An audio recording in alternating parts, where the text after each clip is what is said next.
Testing, testing.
What did we do last month? What happened here last month?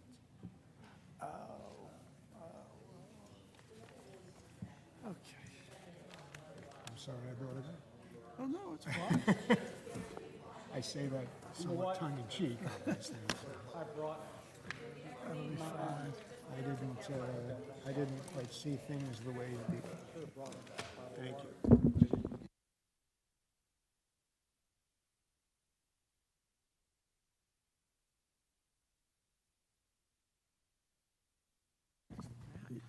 Allowed, huh? In compliance with the Open Public Meeting Act of 1975, adequate notice of this meeting has been provided.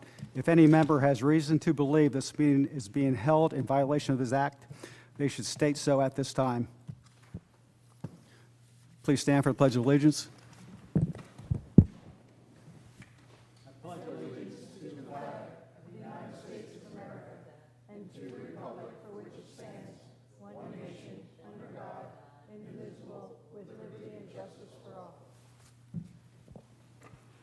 Okay. Mrs. Werner? Mr. Venuto? Here. Ms. Hessel? Here. Mr. Ledwin? Mrs. Notch? Ms. Sheehan? Here. Mr. Walsh? Mr. Zexer? Here, Mr. Cataldo? Here. Thank you.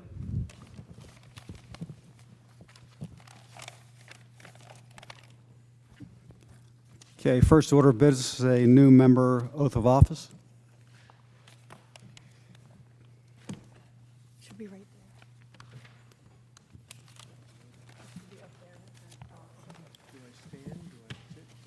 You can sit. It's okay. And what I'll do is I'm just gonna read it, the whole thing, and we'll torture you with repeating it, and at the end, you'll say I do, okay? Do I repeat the whole thing? I'll read it, I'm gonna read it, and then you're gonna say I do. Okay. Yeah, I, Tom Cataldo, do solemnly swear or affirm that I will support the Constitution of the United States and the state of New Jersey, that I will bear true faith and allegiance to the same and to the governments established in the United States and in this state, under the authority of the people, and that I will faithfully, impartially, and justly perform all of the duties of the office of Zoning Board of Adjustment member according to the best of my ability, and that I will not use my office to grant preferential treatment, nor to seek personal gain, favor, or advantage not available to the general public. Do you so swear, sir? I do. All right, thank you. Welcome. Thank you.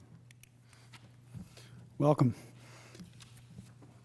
Okay, next, can we have a motion to adopt the minutes of February 23rd, 2023? I'll make a motion. Second. Thank you. We have a motion by Ms. Sheehan, seconded by Ms. Hessel. Ms. Hessel? Yes. Ms. Sheehan? Yes. Mr. Zexer? Yes. Mr. Cataldo? Abstain? Thank you. Mr. Venuto? Yes. Thank you. Okay, next, can we have a motion to adopt the resolution from 3/23/2023, which is Christopher and Carol Zimbil, 944 Sewell Avenue? I'll make a motion. Second. Ms. Sheehan motions, Ms. Hessel seconds. Ms. Hessel? Yes. Ms. Sheehan? Yes. Mr. Zexer? Yes. Mr. Cataldo? Abstain? Mr. Venuto? Yes. Thank you.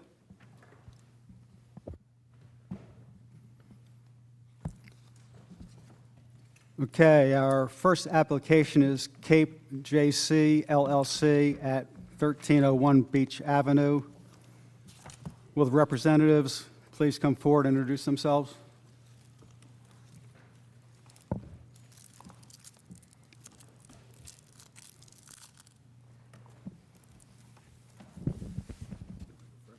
Yep, all set.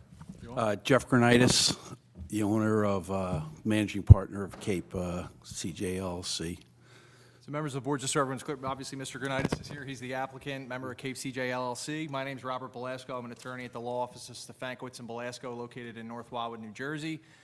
We're here tonight. This is not your typical application. This is what is referred to as a Whispering Woods hearing. I'm going to give the board some background in terms of how we got here. I know there's some new faces who weren't here previously. But a Whispering Woods hearing is essentially the board's opportunity to consider a potential settlement of pending litigation. As the board's aware, or may be aware, may not be aware, there is currently a pending appeal before the Cape May County Superior Court relative to a prior application that was before this board in August of 2022. In connection with a similar proposal, there were some variances that were required in connection with this application. A D2 use variance was necessary. The board did vote 4-3 to deny that application. We subsequently filed an appeal with the court challenging that. There's a second count which isn't relevant to this board. That count involves the city. I know Mr. King would prefer that I not bring that up, but I'm not going to bring that up. It's not relevant to this board's consideration. It's not as clear to me that it's not relevant because we're settling a case, so. Well, so then, I guess let me say this. So, good point. There was a count filed against the city relative to an estoppel claim, and that's relative to the fact that when Mr. Granitis constructed this fire pit, which is the subject of this application, Mr. Granitis went to the construction office and obtained all requisite permits in order to proceed with the construction of the fire pit. Now, notably, this fire pit that's located on a previously approved outdoor dining terrace patio, if you will, was not reflected on a prior site plan which was approved by this board back in May of 2021.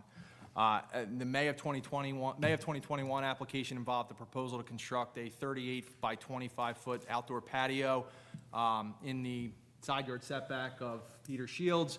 A D2 variance was required for the expansion of a non-conforming use, and that variance was due to the fact that an inn and a restaurant are both permitted uses in the C3 zoning district, the hotel motel business district, but you're limited to 25% of the square footage of the entire building. And in this case, the square footage of the restaurant use exceeded that 25%.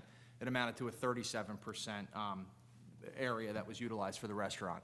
So when Mr. Granitis came in and back in May of 2021 to obtain approvals for that outdoor patio, a D2 variance was required and was approved by this board. Mr. Granitis also obtained building setback variances to Trenton and Beach Avenue relative to the previously approved outdoor patio. Those were a 7-foot setback to Trenton Avenue and a 20-foot setback which complied with the ordinance to Beach Avenue.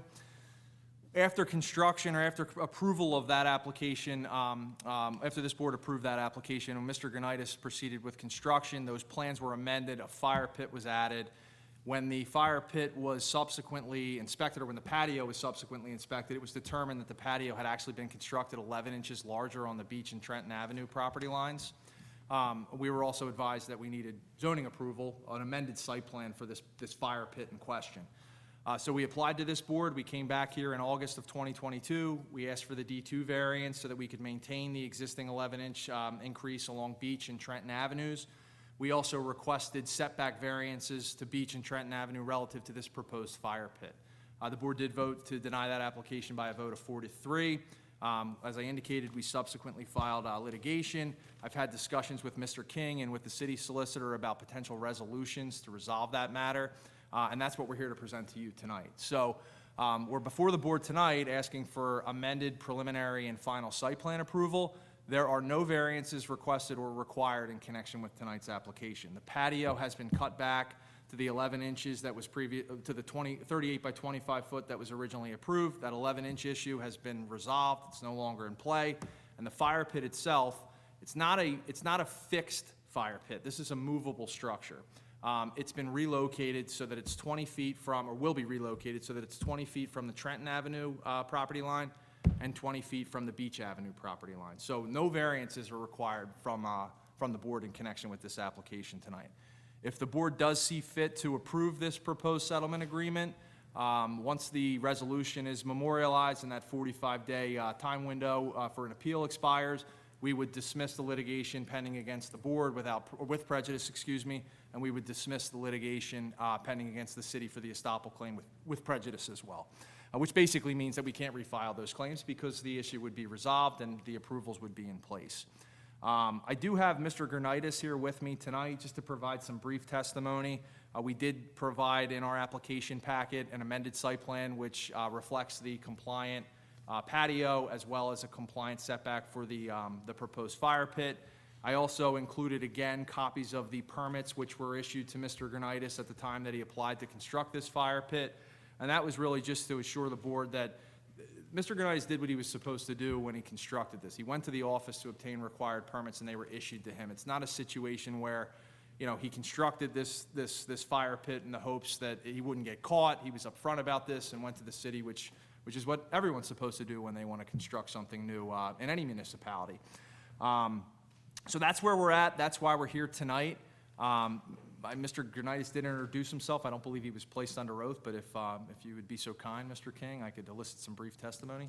Okay, I'm also going to swear in Mr. Hurlis, our board engineer. Sir, do each of you swear to tell the truth, the whole truth, and nothing but the truth, so help you God? I do. Thank you. Thank you.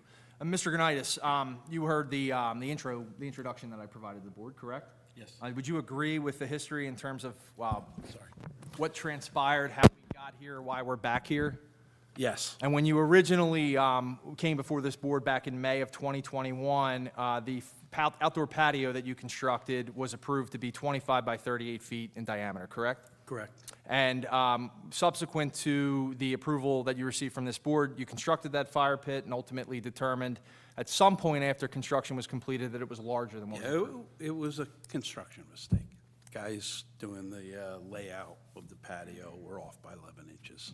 Now, in connection with the application that brings us back before tonight, or the proposed settlement, you would agree that that patio has been cut back, correct? Yes. And that patio now complies with the prior 25 by 38 foot that was approved by this board? Yes. Now, isn't it true that when you received those approvals, the Peter Shields Inn, or Peter Shields Restaurant rather, was approved for a total of 80 seats, correct? The restaurant. The restaurant, that's what I Yes. mean. And when you obtained that outdoor patio approval, you agreed that the patio would accommodate no more than 44 outdoor seats, right? That's what the application was for, and that's what the board approved. And the approval indicated that, sorry, you got to make sure you get. I will. I can be loud. So the approval provided that if you moved 44 seats to the patio, you would leave 36 seats in the structure. At no point in time, no matter what We the would have combination- more than what our mercantile license said. Never would exceed that 80 feet. So when. And let me explain that, all right, because there's some new board members here. Peter Shields can't deliver the level of service. It's a small kitchen. If I tried to do 44 more seats, plus what we have in the building, we wouldn't be who we are. So we have, you know, it's like it's a self-enforcing Quality control? limitation. Yeah, we're not gonna give up our reputation for that. And quite frankly, I don't know. It might have been Virginia that warned me about the bugs out there 2 years ago, and we haven't eaten out there yet. We haven't served any food out there yet. Now, after the patio was under construction, isn't it true that you submitted a revised plan to the construction office to obtain permits to construct an outdoor fire pit? Yes, And you proceeded with the construction of that fire pit, correct? correct. In accordance with the permits that were issued to you? Yes. And when did you learn that, when and how did you learn that additional approvals would be required from the City of Cape May Zoning Board? The fire pit was in place. We had just finished the installing the gas line. The gas line is 3 feet underground, and the city had just been there to pressure test it, and we were backfilling it. When I got I don't know if it was a call or an email from Skip Loughlin saying that we would have to stop construction because there's a zoning issue.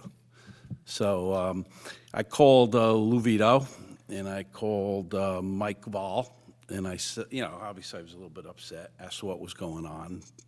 They told me, and I said, all right, well, listen, the fire pit was just delivered, and it was the core of the fire pit. And if you see a picture of it, which I brought, there's a 1/4-inch brick veneer around it. And I asked Lou and I asked Mike, is it this? I guess this is going to go on for a while, this back and forth and appeals and whatnot. So can I put the brick veneer on the fireplace to protect it from the weather, the elements, while we're doing this? And that was a year ago. They both said yes. And I promised I would not hook the gas line up. Have you hooked the gas line up? Absolutely not. And you kind of answered my next question that I was going to ask, and that was if you could describe the material that this fire pit utilizes, the way in which it's constructed. Yeah, it looks, can I show a picture? It's up to the chairman. I know we did provide photographs of the fire pit in our application. Yes. Thank you. How's that? Then while you're getting that poster board out, Mr. Granitis, so it's fair to say the fire pit is constructed consistent with the materials that you utilize to construct the, hold on, hang on, time out. That where Gotta- it currently is? Hold on, I'm going to get on the microphone. When we were in front of the HPC, not dictated, but told us what brick they wanted out there. And we even went to the extent to go find a 1/4-inch veneer brick to put on the fire pit that would be compliant with, even though the HPC never saw the fire pit, we made an attempt to be compliant with what we knew what their wishes would be. This is nothing but a, what do they call it, Bobby? Cement board, right? Yes. It's a cement board box that has a fire tray in the top of it. It looks permanent, it looks substantial, but these bricks are they're just a 1/4-inch veneer. And this edge of it it's about 5 feet encroaching on the 20-foot setback to our property line. And just a little aside to that, our property line is about 10 feet from the street. So But Mr. Granitis, that doesn't matter, I know. in connection with this proposed settlement, the fire pit would be relocated to a location where it complies with the 20-foot required building setback to Beach and Trenton Avenues? We agreed, and, because of the rules, to rotate the fire pit 90 degrees, which would push it to 5 feet back off the property line. It's going to look silly. It's going to look like it's not well planned, but if that's what we have to do, that's what we'll do. Now, Mr. Granitis, with respect to, you said the regulations. We've reviewed the City of Cape May's ordinance, and when you filed this application, is it fair to say that there were no applicable regulations which related to fire pits? I didn't know of any. The only thing the city made us do, we went in fact, Bob Gleason is here. He's our contractor. But it was actually Bobby that went in, filed the paperwork, and came back and said the city wants a professional engineer to do a design of the gas line, because you can have a gas line in a public place. It should be safe with all proper safety shutoffs and whatnot. So we paid a professional engineer to do that. We submitted it with our application. Got a call, come on down, your building permit, your fire permit, your plumbing permit, your electrical permit, all ready. And once we got them, told Bobby to, kick off, well, first, the fire pit was delivered. It wasn't built on site, it was delivered. And we ran the gas line. Let's talk a little bit about one of the items you just mentioned. You talked about safety. There's no portable propane tanks that are proposed in connection with this? Yeah, no. There's a gas line that's. I have an opinion about that, and maybe not everybody agrees with me, but I think there's way too many propane tanks around Cape May, and I don't think they're safe to be in public places. So That's why I really resisted, because my attorney told me, people on the boards told me, just go up to Home Depot and buy a couple fire pits, and have propane tanks.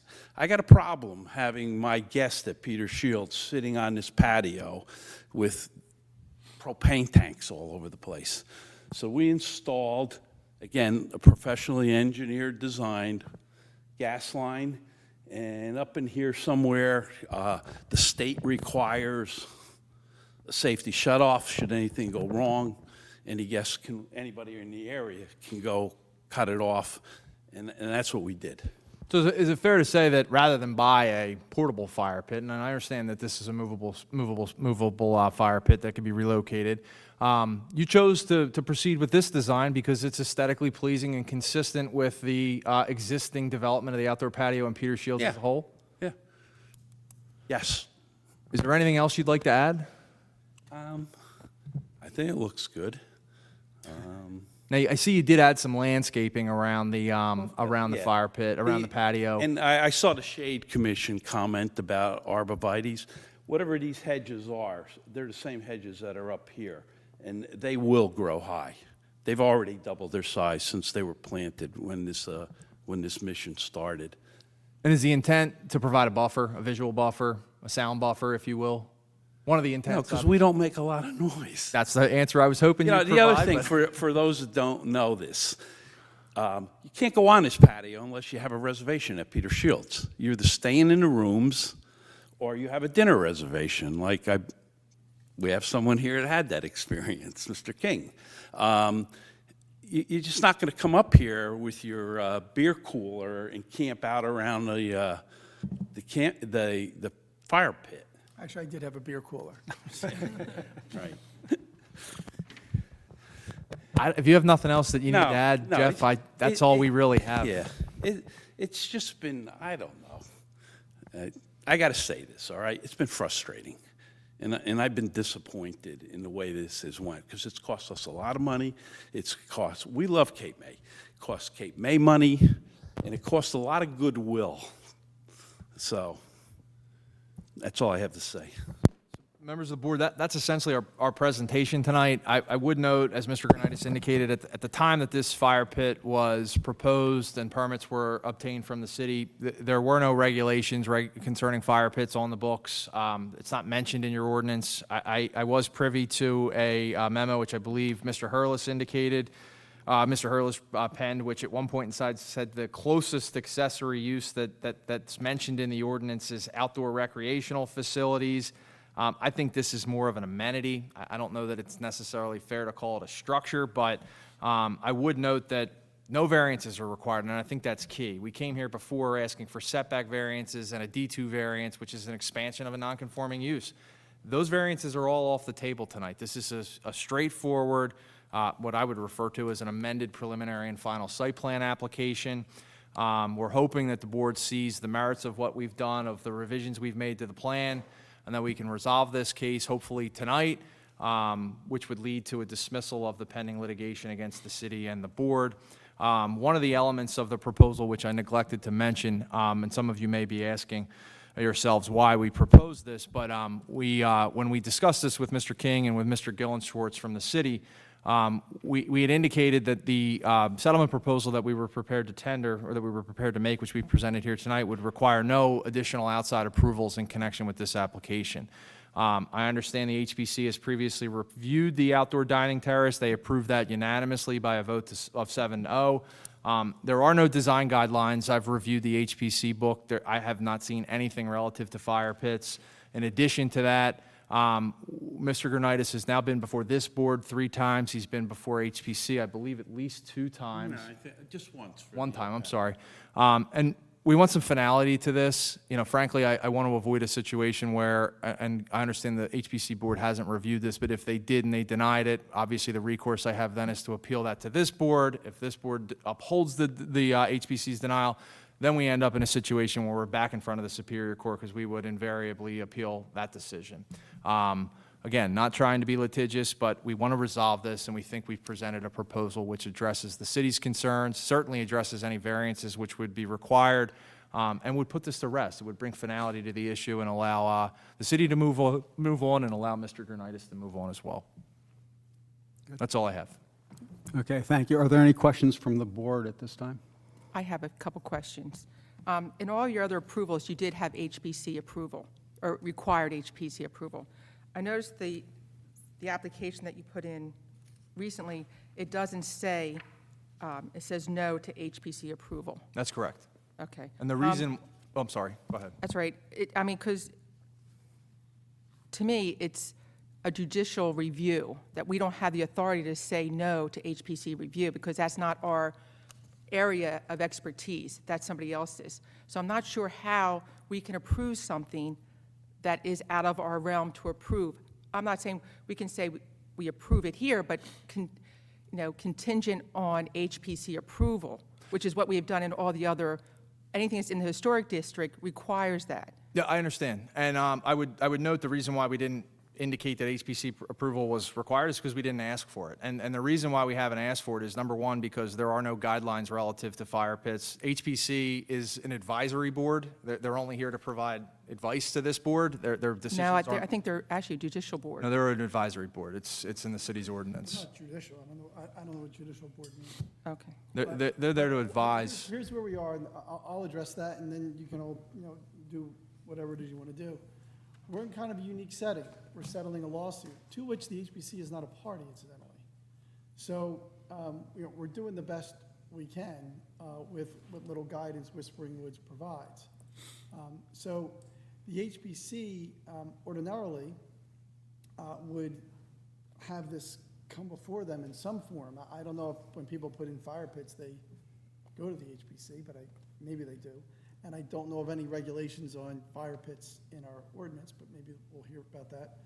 But what I suggested in our closed session meeting, which I'll share here, is that in trying to settle a case, the HPC ultimately gets appealed here anyway.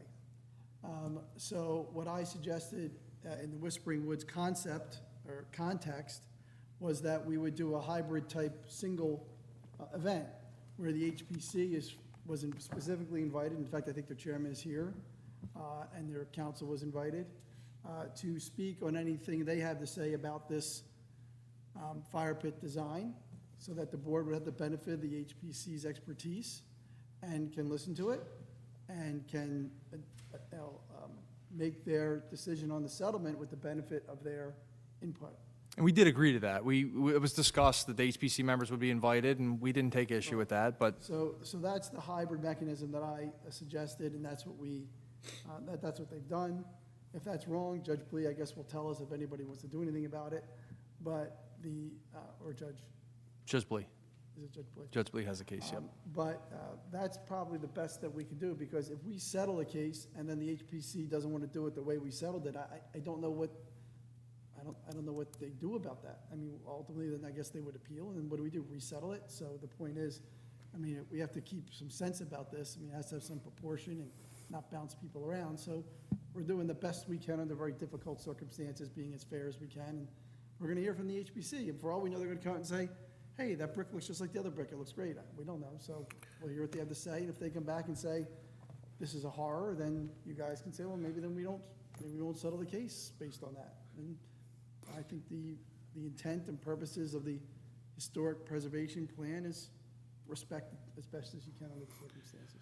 And to couple off of that, if we hadn't had this litigation, we obviously would have been before HPC. We would require HPC approval, but Mr. King's right. I mean, this board has ultimate jurisdiction over decisions made by the HPC board.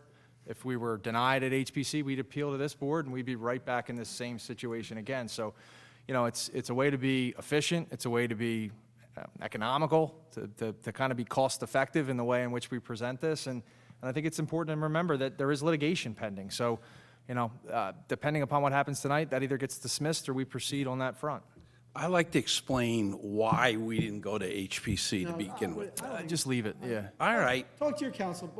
It's up to you, but talk to your. but I counsel. mean, it seems some doubt like we paid intentionally, him- I don't want anyone in Sir, here. hold on. You're paying your attorney a lot of money, and he wants to talk to you first. You bet we So paid talk him. to him. No, I don't want to talk to him. We, Say what you want. I just want to say, that I forgot what I wanted to say. My plan. Thank you. Oh, I don't want anybody to think we intentionally avoided the HPC. When we, like every other application we apply for, we go to the building office, and they tell us when we hand the application in, oh, this is going to need HPC approval, it's going to need zoning, this is going to need planning. So when we went down there to get the fire pit permits, they didn't say that. They said, okay, we'll accept your permits, but we need the engineering design of the gas line. That's what the city wanted, that's what we did. But nobody told me that we had to go to the HPC. And who wants to go, you know, I'm not going to voluntarily go there. I didn't know it was my responsibility to go there. I thought that because I was thinking, oh, well, maybe because the patio's already approved by the HPC, putting an amenity out on a patio doesn't need to go. But we did not intentionally avoid the HPC. I would have let him say that. Yeah, that wouldn't be too bad. That's fine. That's all I have, unless there's other questions. Other questions? Just out of curiosity, what did you have to do to alleviate the 11 inches that were We had too? we had to come down, you can't see it here. Oh, you can see a little corner of it here. Okay. The wall is fine. The 11-inch violation is these interior. Okay. So, Because of the way we built the patio, the bricks had to be cut with a saw, and concrete had to be mixed again, because we didn't want them spreading out. okay. And it costs several $1,000s to do that, for something nobody's ever gonna notice. But you did it. But we did. And now you're compliant with the approved 25 by 38-foot patio, terrace, outdoor dining terrace. Sorry, I've got a couple of questions. I know the new guy, but there's a few questions I've got listening to what's been said. You've been talking about movable and structure, almost in the same sentence. And I know buildings in Cape May get moved all the time, but there may be a problem with the definition of what's a structure and what's movable. It would take a Herculean effort to pick this up and move it, or maybe not, I don't know. But that would be one of the questions I'd have as to what is a structure, and are we hung up on the word structure when maybe it isn't a structure at all? Just to defend ourselves from HPC, if HPC makes an arbitrary and capricious decision, then this board, as I understand it, can overrule it. You're the appellate board, essentially, to the HPC board. If we find that it is arbitrary and capricious. If in their lane, they make decisions for the appropriateness of structures, then it stands. So definitions matter and words matter. So I just want to make clear that I'm not sure what these words mean right here. You talked about mobile and movable and a structure, and I don't see the two being the same. So maybe some clarity on that would help us. So your definition defines a structure as a combination of materials to form a construction for occupancy, use, or ornamentation, whether installed on, above, or below the surface of a parcel of land. Yeah, that's pretty broad, in my opinion. I don't know that anyone would consider a fire pit a structure. And as far as it being movable, I mean, your definition doesn't define, your ordinance doesn't define fire pit. Whether it was intentional or it's an oversight, there are absolutely no regulations relative to fire pits in the city's land development ordinance. Now, as far as the movable nature of this, can you describe how it would be moved, how it would be relocated? Again, it's a, you can see the bottom of the cement box. It's not attached to the ground, okay? We did level it because the electrical gas connections are not underground? There's a gas connection underneath, and like any other, it's a flexible gas, has to be disconnected. And then Bobby and the guys are gonna get there, and they're gonna push it and slide it. You're not going to go out there and muscle it yourself, Jeff? I'm gonna tell, I'll be directing. So there's brick underneath of that? There's patio under it. Okay. Yeah. It's laid right on the patio. Any more questions? Tom, I just want to address your question. I don't think you were at our closed session, were you? No. Okay.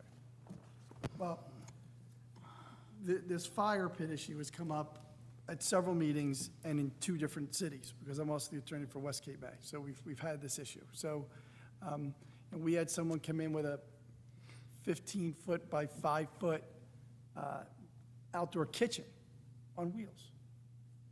And that wasn't really a structure. And then we had some guy doing a 5-foot by 10-foot brick barbecue, and that was a structure. If someone takes their massive Weber grill, their 7-burner Weber grill on wheels, and wheels it up to the property line under your window, that's not a structure, but is that where it belongs, right? So now, and is a grill a combination of materials to form a construction for use above the surface of a parcel of land? Yeah, I mean, it's metal, it's plastic, it's connected, it's right. So, but no one thinks a barbecue is a structure, right? So it's a gap in the, it's a gap, it's a problem, it's an issue in the ordinance, okay? So whether that's movable, the term movable isn't in here anywhere. It's a combination of materials, okay? So, it probably, it looks like a structure, right? And it's connected to a gas line. So your engineer calls it a structure. And it is a structure on a commercial property, so it's part of a site plan, right? So in the most technical sense, this is a regulated item. But we are not on the strongest ground, since fire pits aren't in our ordinance anywhere. So if he had put a table there, that'd be okay, right? If he had gone to Walmart and put a little fire pit on wheels in the center of that and wheeled it in and out every night, what could be said? Right, so it's a very fine line. So all you can do is the best you can do with Mr. Hurlis, help me. Yeah, so the definition of structure mattered during the last application when they were voted down 4-3. Because they were requesting a variance for that structure to be in the front yard setback. This new proposal eliminates that, takes that issue right out of our hands, because they've agreed to move that structure and conform with the setbacks. So there's no more variances. The definition of structure doesn't matter anymore. Yeah, Mr. Hurlis put a point on it for you, and if I'd like to try to bring this kind of near closure, is that, unless there's more questions, this is a settlement of a lawsuit, okay? The idea is, in a settlement, to not give everybody exactly what they want, but to give everybody something and to leave everybody a little bit disappointed and maybe learn lessons from the process. That's basically what a settlement is, okay? And in this case, there were 2 variances they were seeking, okay? Right now, they have eliminated both of the variants. That's their settlement proposal, is they've eliminated the variance that was caused by the patio being 11 inches too big, right? And they've eliminated the variance from this structure, whatever it is, whether it's a light post or a fire pit, they moved the structure out of the setback. And it's not adding seating, right? So essentially, I don't want to call it a by right type of structure, but if someone came in with a fire pit that's not in the setback, that was just randomly in a yard of a commercial establishment, or a swing set, or or just about any structure that you put in a property outside the setbacks, that's not a clearly regulated, it's hard to really, that's why it's a settlement that I think you need to give due consideration to. Now, you can reject it, I'm just saying that there is consideration for the settlement here. They've eliminated 2 variances. But I think, Rich, you're missing one aspect that they're also asking for. They're also asking that it doesn't go before the HPC for approval. Okay, but it may, but, okay, let's talk about that too. We're going to hear from the HPC chairman, okay? And I am not an HPC expert, I'm not the attorney for the HPC, but I do know some HPC things get approved administratively. I'm not even sure that a fire pit would get a full board review. That might be something that might be approved administratively by the chairman. So why don't you hear from the HPC? And then you can decide as part of your holistic consideration of the settlement, right, whether it is really offensive to the HPC concepts, or whether you'll hear the HPC's view on it, and you may think, well, that seems arbitrary and capricious, and we're going to settle it anyway, or, wow, that's a really solid point, I'm not comfortable approving it unless they do some of the things he says. If the HPC comes out and says, look, the top of that should be black because those things were black in the 1800s or something, whatever it can be, you might say, why don't we do that? So why don't we hear from the HPC and then determine if it's so offensive as to reject the settlement, right? And then go on full information. So why don't we, this is a settlement. I don't know that, I think you do take public comment. Yeah, But why don't we absolutely. hear from the HPC like as a priority? I think that's a good okay, idea. Mr. Chairman, do you mind that, to hear from the HPC first? All right, so, let's see if anyone here from the HPC wants to speak. Would anyone that is here from the HPC like to speak? You got to take it.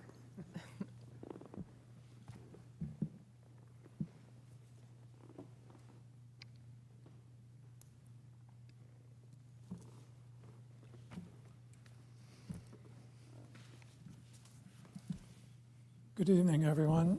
I'm Warren Copeland, Chair of the City of Cape May Historic Preservation Commission. And I think I can at least add some insight that has not been presented so far.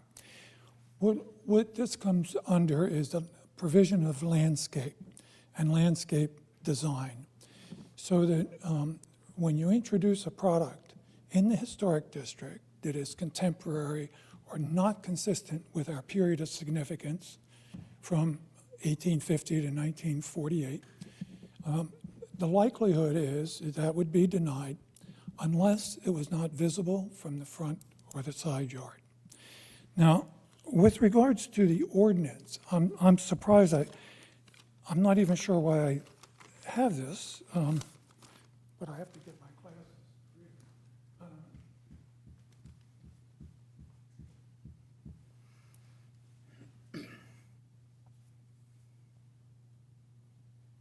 Mr. Belasco, he's speaking on behalf of the HPC. I didn't swear him in because he's not really fact witness, but would you prefer that I did?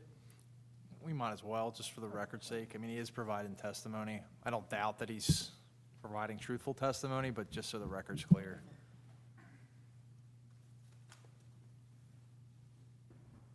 Okay, Mr. Copeland, back, do you- and we're doing Mr. something Copeland, else. Do you swear that the testimony you've given and that you're about to give is the truth, the whole truth, and nothing but the truth? Yes. Thanks, sir.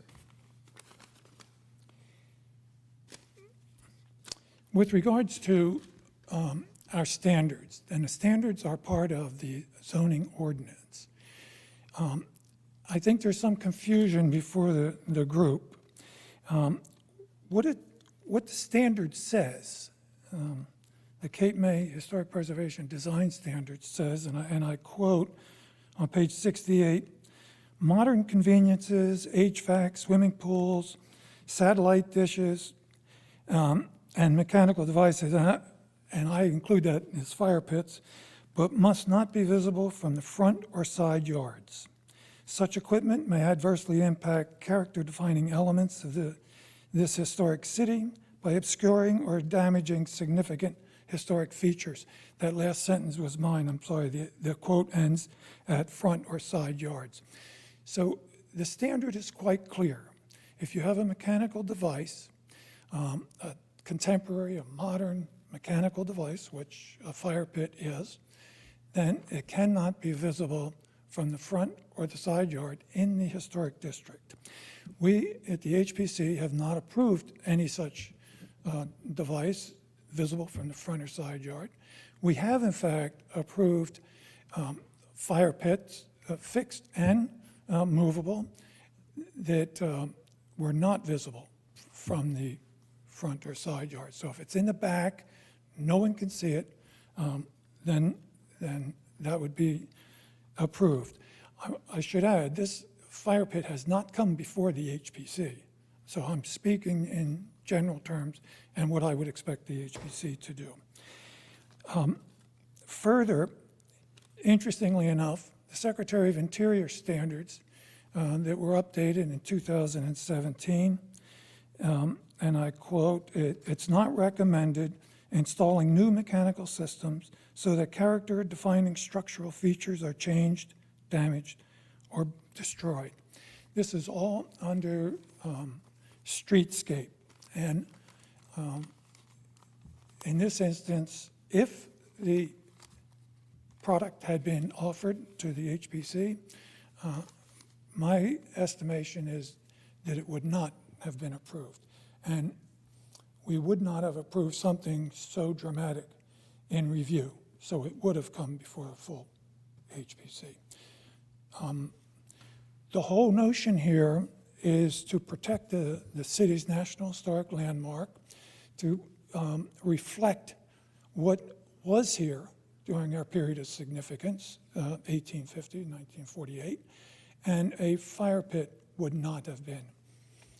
Further, with regards to actually saying fire pit, I think mechanical device or something suffices. But it's impossible, in my estimation, to have a zoning ordinance that names every possible permeation in the universe so that it could be either approved or denied. For example, if some property owner came before us at the HPC and what they wanted to do was have in front of their property a 7-foot statue of a kangaroo, and that they wanted to use the pouch as a mailbox, that is not stated in the ordinance. But most people would agree that's not appropriate in the historic district. Most people would agree that that would not be approved at the HPC. So I take exception to the fact that we're talking about whether a fire pit specifically is mentioned when I think it's referenced as a contemporary item, as a necessary mechanical or unnecessary mechanical. And the whole thing should come before the HPC. Regarding arbitrary and capricious, if it comes before the HPC doesn't approve it, it would hardly be capricious when I just read to you the zoning ordinance makes it quite clear. So I'm available for questions if someone has it. I have a question, if you wouldn't mind. So, Mr. Copeland? Yes. You mentioned mechanical devices or systems. Can you define that? Does the HPC regulate, do they define what a mechanical device or mechanical system is? No, I don't see it as necessary to define it. I just gave you an example, an absurd example, not specifically stated in the ordinance, that most people here in this room would fully understand that it's not appropriate to have a 7-foot kangaroo statue, We're not talking- just like it's not appropriate to have a fire pit. We're not talking about kangaroos. We're talking about a modest fire pit. And my question to you is mechanical device or mechanical system defined in any way in the ordinance? I think the guidelines, I think your answer was no. Correct? But you indicated that this would apply. Are there other items which would a 7-foot kangaroo fall under a mechanical device or mechanical system as well? And with respect to, I have a question about portable fire pits. So if it's the HPC's position that a fire pit of this nature wouldn't be permitted, what would the HPC's position be on one of the portable metal fire pits that someone could buy? Because that wouldn't be subject to your regulation or any input from the HPC or from the zoning board. Yes, it would be required. It comes before us on a regular basis. We have an application about a year ago that had a half a dozen fire pits in the back of a condo that were approved. Now, there are a number of historic properties, which I'm aware of, that have fire pits, and is it your position that the board approved those because they just weren't visible? No, they weren't approved. If they're there, they're not approved. Even if they were approved, which they weren't, we assess each application on its own merit. So what happened 10 years ago with someone without all the information and rehashing the whole thing, each individual case is handled on its own merit. So Now, If this weren't a gas fireplace but was wood, same thing. what's the mechanical device? Well, you have a great, I mean, I want to go back to my ridiculous example. You're expecting an ordinance to anticipate every conceivable Not at all. possible. No, not at all. I'm just asking, we're trying to solve problems here. So I mean, fire preceded 1850, so we can agree on that, and they probably had places to have the fire. So I'm trying to figure out if it's the mechanical nature of the fire pit or the fire pit itself that is non-historical. A fire pit by definition in Cape May is not historic. can you cite that definition for fire pit? Again, you're looking for a definition of, a finite definition of a spectrum so broad that it would take 1,000 pages or something. The city of Cape May, period of significance, 1850 to 1948, didn't have any fire pits. They are a contemporary phenomenon. Maybe before 1850, they had a fire pit by an Indian village or something.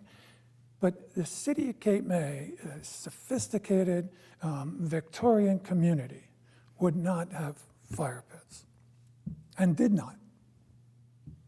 So no one burned logs in a front yard or anything like that in the 1850s in a backyard? We know that for certain? That doesn't deserve a response. That's a ridiculous It's a fair point, question. but I have no further questions. I have a question. Well, hold on, you can't ask a question. Tell me what you want. How does the HPC look at these tall heaters?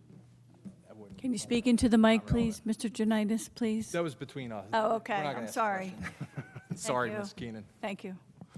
I have no further questions. Thank you. Thank you. Any further questions? Maybe Mr. Hurlis's report? I do have a brief comment just on one of the items that Oh, was okay, mentioned, I'm if sorry. That's okay? Go ahead. So there was a statement about this thing not being visible, and I think Mr. Gonitis testified that there are hedges which have been planted, which are intended to grow, and which, is it fair to say that, will this thing be visible once those hedges are grown? Typically not, but I mean, I guess it's, it's hard to say. How tall is the person? Yeah, no, I get it. standing there? I have a question, and I think it's for you, Mr. King, so that you can give us some guidance here. I was here in January for the closed meeting. Unfortunately, wasn't here last month. I read through the minutes and I watched the video and I've heard the testimony tonight. I'm looking for clarity from you so that I understand what we're being asked to approve. What's before us is approval of the Whispering Woods settlement offer. Do I have that right? And as part of that Whispering Woods settlement offer, they have offered to move the fire pit to a location so that it avoids all of the variance issues, it avoids the setbacks, it's not an issue there. The sticking point that appears to be here is about HPC approval. Have I summarized that correctly? To this point? I think, yes, I think you may have left out the size of the patio, but yes.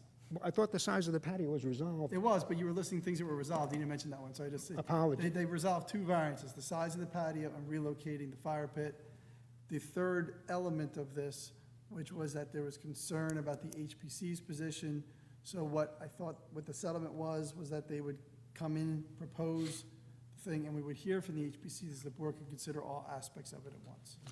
Thank you. That's why you're an attorney and I'm not. I don't even that's- pretend to be one.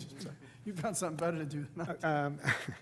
And So just to complete my thought, so as I see it, the binary outcomes for this body are approve it, the settlement, the litigation goes away, we're finished. That's option one. Part and parcel to that is that we could say, no, we're not going to approve it, send it back to HPC, let the full HPC review it, see what they say. They turn around, don't like HPC. I'm going to make an assumption. HPC comes back and says, no, they don't approve it. And then Mr. Janitis, and I don't know if I'm pronouncing your name correctly, and the Cape CJ, they come back to us and say, you know, HPC didn't approve it, and we disagree with their denial, if I'm saying this correctly. We have the ability at that point, organizationally, to override HPC. You can override them based on the standards of our ordinance, which is you'd have to find that their determination with deference to their expertise was arbitrary, capricious, and unreasonable. Okay. That's option two. So, So you kind of see which way the wind's blowing on that, but that's up to you. I- There's a third. I only have one vote, There's so- a third possibility here, okay? There's another aspect to the lawsuit, which is that permits were issued for this, and they built Correct. it in reliance on the permits. Correct. So the board, the judge may find that but the city is stopped, meaning they can't make them remove it because they got permits and they did it. And, you know, it's arguably okay. There's something, if the zoning board said, yeah, you can build a building without a variance, even though it's 38 stories, well, that'd be obviously incorrect. But, you know, a fire pit that's not directly in the ordinance, and the guy issues a permit, and then so that's a legitimate dispute that's going on in court right now. And all of that is in light of the fact that the very existence of a fire pit has been a debated issue tonight over, is it in the ordinance, is it not in the ordinance, do we regulate them, do we not? I mean, that seems to be an open, amorphous question all by itself. It's challenging. I mean, fountains are mechanisms and Okay. visible. I don't know the answer to that. It's angels dancing on the head of a pin. So everybody is, you know, but you've heard the HPC position, I did. you know, well articulated, so. And so in my mind, in terms of my diatribe for the last couple of minutes, that's basically what our question is. We approve, we give a yes or a no, and the results of that are going to be a function of what happens with litigation going forward, correct? If you say yes, my understanding is if you say yes, then you settled the lawsuit. Now, I can't answer how that works with the city. We can only do our aspect of it. I understand that. But I think that if we approve it, I think they dismiss against the city. Correct. That's the end of that, and I think that's it. Yeah, we would withdraw both counts. We would dismiss the count that's against the board challenge and the prior denial, and we would absolutely dismiss the estoppel count against the city at that point in time as well. But if you don't approve it, then this is as if this never happened. Settlement's rejected, and we start writing briefs. I understand. Thank you. Craig, would you like to give your review? Sure. Good evening, everyone. I'd like to summarize my March 8th, 2023 review memorandum. This is an application in the C3 Hotel Motel Business District. The applicant is requesting site plan amended preliminary and final approval tonight. I agree with the applicant's testimony. The plan that has been provided tonight complies with, so that they've been here 3 times. The first time that they were here, the board granted site plan approval for the patio, which included a D variance for the expansion of the nonconforming use, the 7-foot building setback to Trenton Avenue, as well as the number of parking spaces. This plan complies with that. It's consistent with that. There's no changes other than the addition of the fire pit, which has been shown on the plan in a location that does not require front yard setback variances. Okay? So their testimony is consistent with that. You've heard them indicate that the 11-inch construction boo-boo has been remedied. That was what triggered the D variance The second time that they were here, which required 5 affirmative votes, they didn't receive the 5 affirmative votes, therefore they were denied. That expansion, that 11-inch boo-boo has been remedied on the plan. They've already gone ahead and done that work. The plan also proposes them moving that fire pit out of the setback. That was the other variance that they were denied last time that they were here. So the plan totally complies. It's a variance-free site plan application that they're requesting tonight. So the rest of my report is 6 pages. Page 2 highlights what they're proposing and the history of the project. Page 3 highlights the completeness review. These are all the same waivers that were granted during the site plan approval the first time that they came here. We did recommend deeming the application complete. Page 4 is a summary of the zoning requirements and how we got to this point, how we approved the original expansion of a non-conforming use. And then there's a summary of the bulk and area requirements on page 5 of 6. You can see that all of the nonconformities are the 3 variances that have already been granted. All of the other items, the bulk and area requirements that are associated with the site plan, they comply or are not applicable, so there's no variances that are required. And then on page 6, there's a list of the variances that I kind of just went through that were originally approved. And under the general review comments, they are our standard conditions that we affix to all applications. They're not unique to this, and they are consistent with the original compliance requirements of the original approval. So, Craig, I see on your general review comments that number 5 does state the project is located within the historic district. Historic Preservation Commission approval is required. so that's a standard condition, but under this Whispering Woods application, they're not offering that. Yeah, we would agree to comply with every condition except number 5, because of the reasons that were discussed on the record, and because of the Right. statements which were received from the chair. Correct. So that's a summary of my report, and I'm happy to answer any other questions. Okay. All right, moving along. So now we'll open it up to the public. Anyone within 200 feet like to comment? Anyone beyond 200 feet?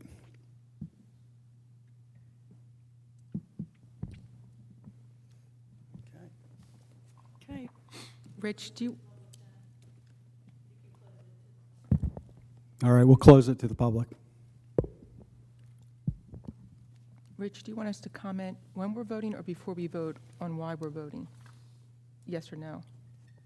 Oh, it doesn't matter to me. If you want to state it ahead of time as a, for information purposes for your other board members, so they can consider your view when they vote, you can do it then, or you can wait till you vote. So it's up to you. You can have a board discussion and say your thoughts, so that other people are informed by it, or you can wait. Either way is fine with me, as long as you articulate your reasons on the record at some point. It's fine with me. Okay, I guess I'd like to state my thoughts on this matter. I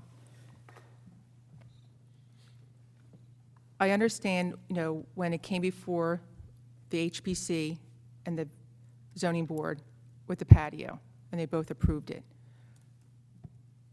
I do have an issue with us saying it's okay to put the fire pit without it going to HPC for approval, considering that's the process, and I feel that's how the process should work. If they deny it and it comes back, then it's for us to deal with it. I don't feel that we should be jumping ahead and just totally ignoring what the HPC has to say. And I think that's also important for anything in the future, that we should hear what they have to say and the reasons behind it. And that's a full board review and not just one person standing up here and saying that.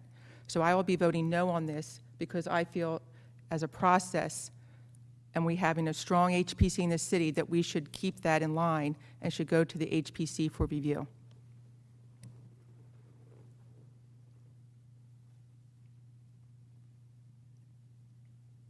Is there a motion? Right, Mr. Chairman, you want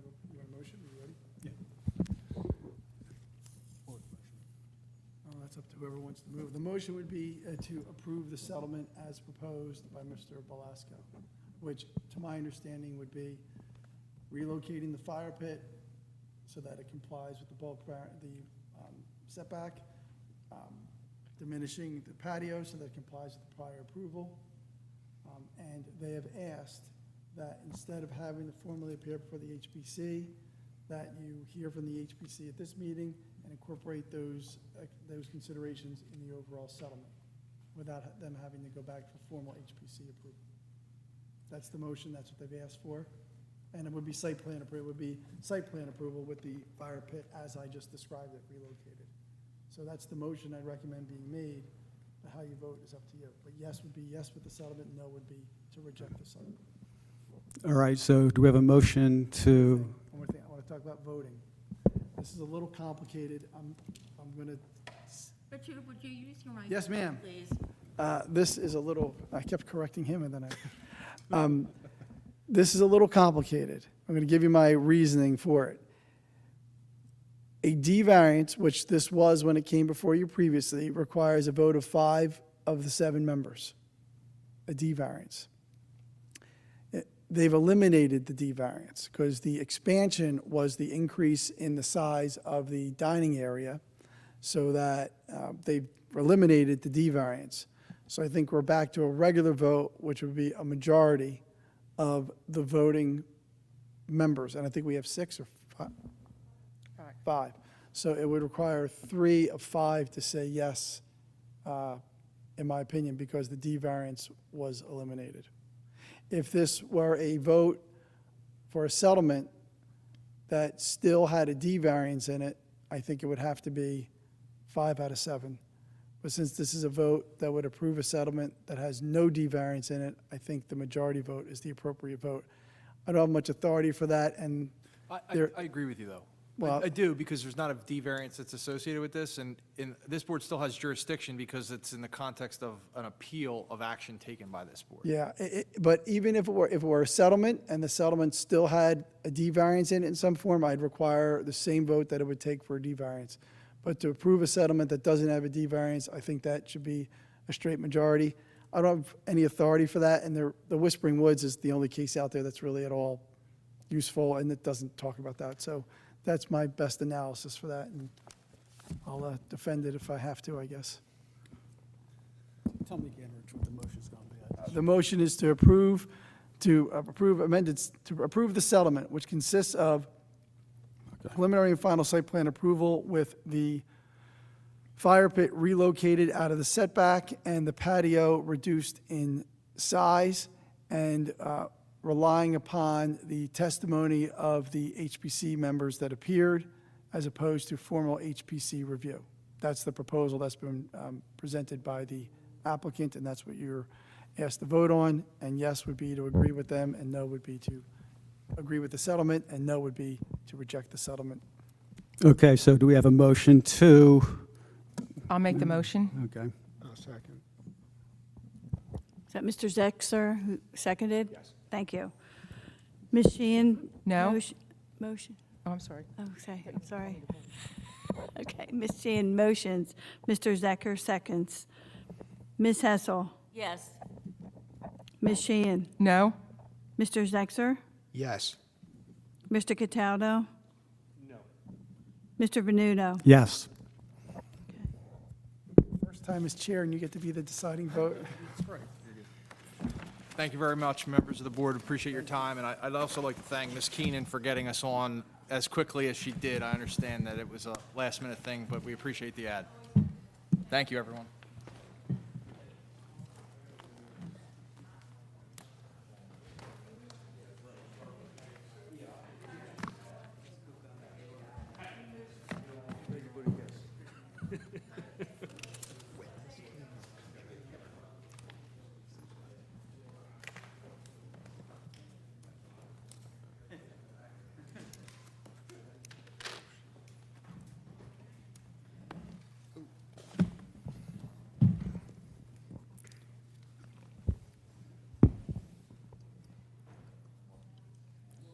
I'll wait till Rich comes back.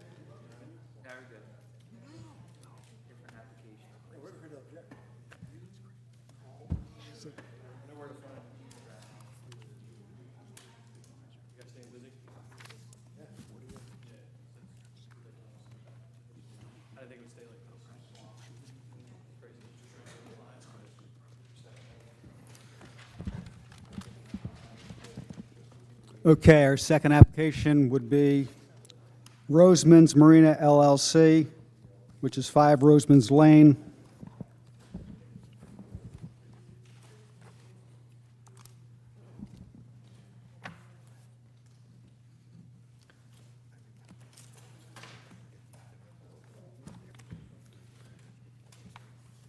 You ready, Jay? And we'll wait for Rich to come back in. Okay. Is the exhibit part of the application? That is in It the is? Thank you. application, yes. Just want to clarify. Okay, so Thank we you. have the representatives here. And can you introduce yourselves, please?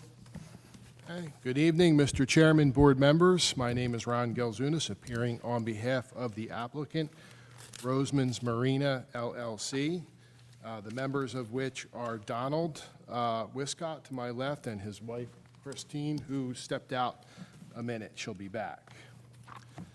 As you're aware, the property is 5 Roseman's Lane. It's a very unique property. Mr. Kazunas, do you want to wait? I don't want to get anyone in trouble. Do you want to wait for the person to come back? No, she's okay. She's not going to testify. The property that we're dealing with consists of tax lots 130 and 131. The proposal this evening is to renovate the existing dwelling located on lot 131, which will include an addition to the side of the building and a second-story addition as well. Renovation and addition will transform the existing building from what is currently a rental unit to a year-round residence for the applicants to reside in. The proposal creates only variance, which is for rear yard setback. All the other conditions on the site are pre-existing and are not being exacerbated by this application.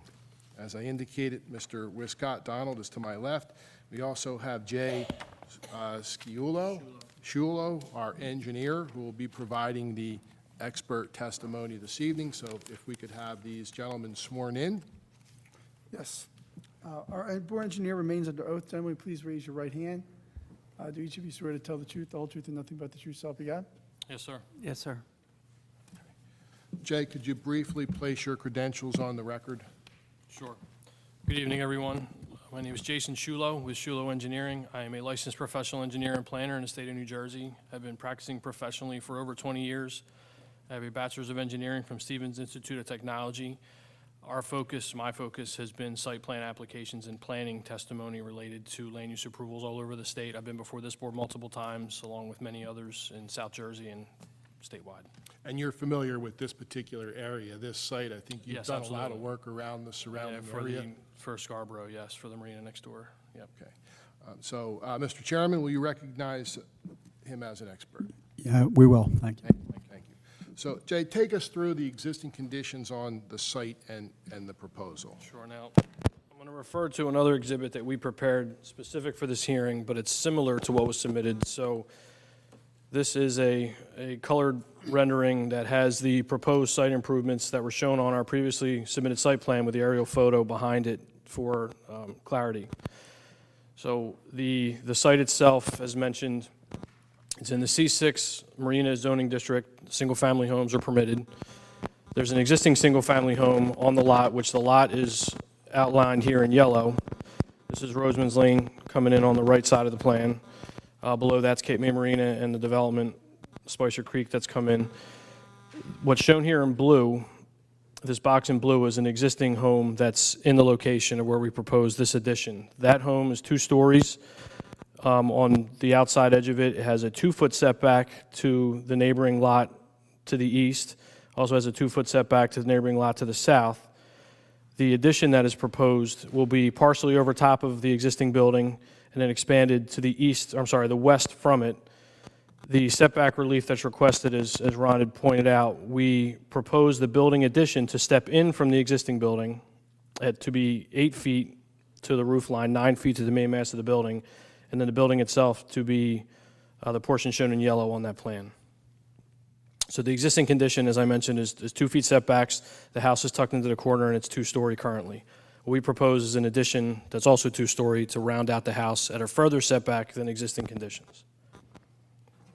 There are no other site improvements proposed as part of it. The entire site is covered in shells now, and cars, you can see in the photo, there's a couple vehicles parked there. They park head-in against the building, which is what we intend to continue. The arrangement of these lots historically is different than a lot of places. As I mentioned, there's no road frontage, so Roseman stops at this edge here. This portion of the facility, all of it together is Roseman's Marina, and these out parcels or buildings that are on it. There's also one that's landlocked in here. Used to have a house on it, way back, was demolished. There's an existing home on a small lot here on the corner. There's the one that's the issue of the application tonight. There's another one across what would be Roseman's Lane extended. What we propose, since there are no formal access points for these other units that surround this, including the house that's at issue tonight or part of the application tonight, we intend to extend an access easement that would be what is generally Roseman's Lane continued through. There's already a gas easement there. We propose this to be an access easement to gain access to both neighboring lot 129 and the two lots that are the application tonight, 130 and 131. We also propose a parking easement to access lot 129, which is just because we're here and because it can be done, it's going to be done since it's not there now. But this will give access formally to both of those units through this portion of the lot that currently is used but not formalized with an easement. Brian, can you just help me out just a bit? Sure. Who's giving an easement to who? The LLC, Roseman's Marina, owns the adjoining properties, the surrounding properties. Okay, so these easements are all to themselves? They're going to be... The same entity giving easements to different lots, is that what's going on? Yes, I just wanted to Yes. clarify. Okay. yes. Oh, we're not forcing someone we don't know to give us Well, some. I was Yeah, trying I to got figure you. out if it was, Right, if the- it was a public right, or like who was? That's my fault for just presuming you guys all knew the history. Yeah, it's all common ownership. Okay, so the owner of the several lots is going to provide easements on his own property to accommodate those other parcels, right? Correct. Yes, and they'll remain in their ownership. There's no intention to sell them at this point, but just to make sure it's formalized, because in the future, it could clearly become an issue if something were to change. All right, so someone's going to prepare easements from our review? Correct. And they are depicted on the plan. They're also addressed in Mr. Hurlis's review letter. Got it. So there'd be two easements, actually. One is an access easement, and one is a parking easement for the adjoining dwelling, which has no parking. They park there now, but we're going to make it official and memorialize that ability so that it carries on into perpetuity. So Jay, let's talk about the variance that's required. The existing structure is currently 2 feet off of the property line. Correct. And what is between, now, rear yard setbacks and setbacks provide buffering. What is behind this building, immediately behind it? We have a hedgerow. So, yeah, there's a hedgerow that runs along the edge of the property here and a driveway that runs back to this building. So the function of the existing yard, we'll call it a yard, but it's only 2 feet. It's not used currently. It will not be used in the future. It's just space that happens to be there. Okay, so we have 2 feet from the property line, we have a hedge, and then we have a drive aisle, a paved drive aisle. About how wide is that drive aisle? Can you dimension that approximately? 22 feet or so? So we're actually 24 feet away from the next property on, next building on the. Oh, at least, property. yes, at least that far. Does that scenario provide adequate buffering between the two properties? Oh, absolutely. And part of it, there's, the purposes of zoning generally are to protect quiet enjoyment so that your neighbor is not impacting you and vice versa.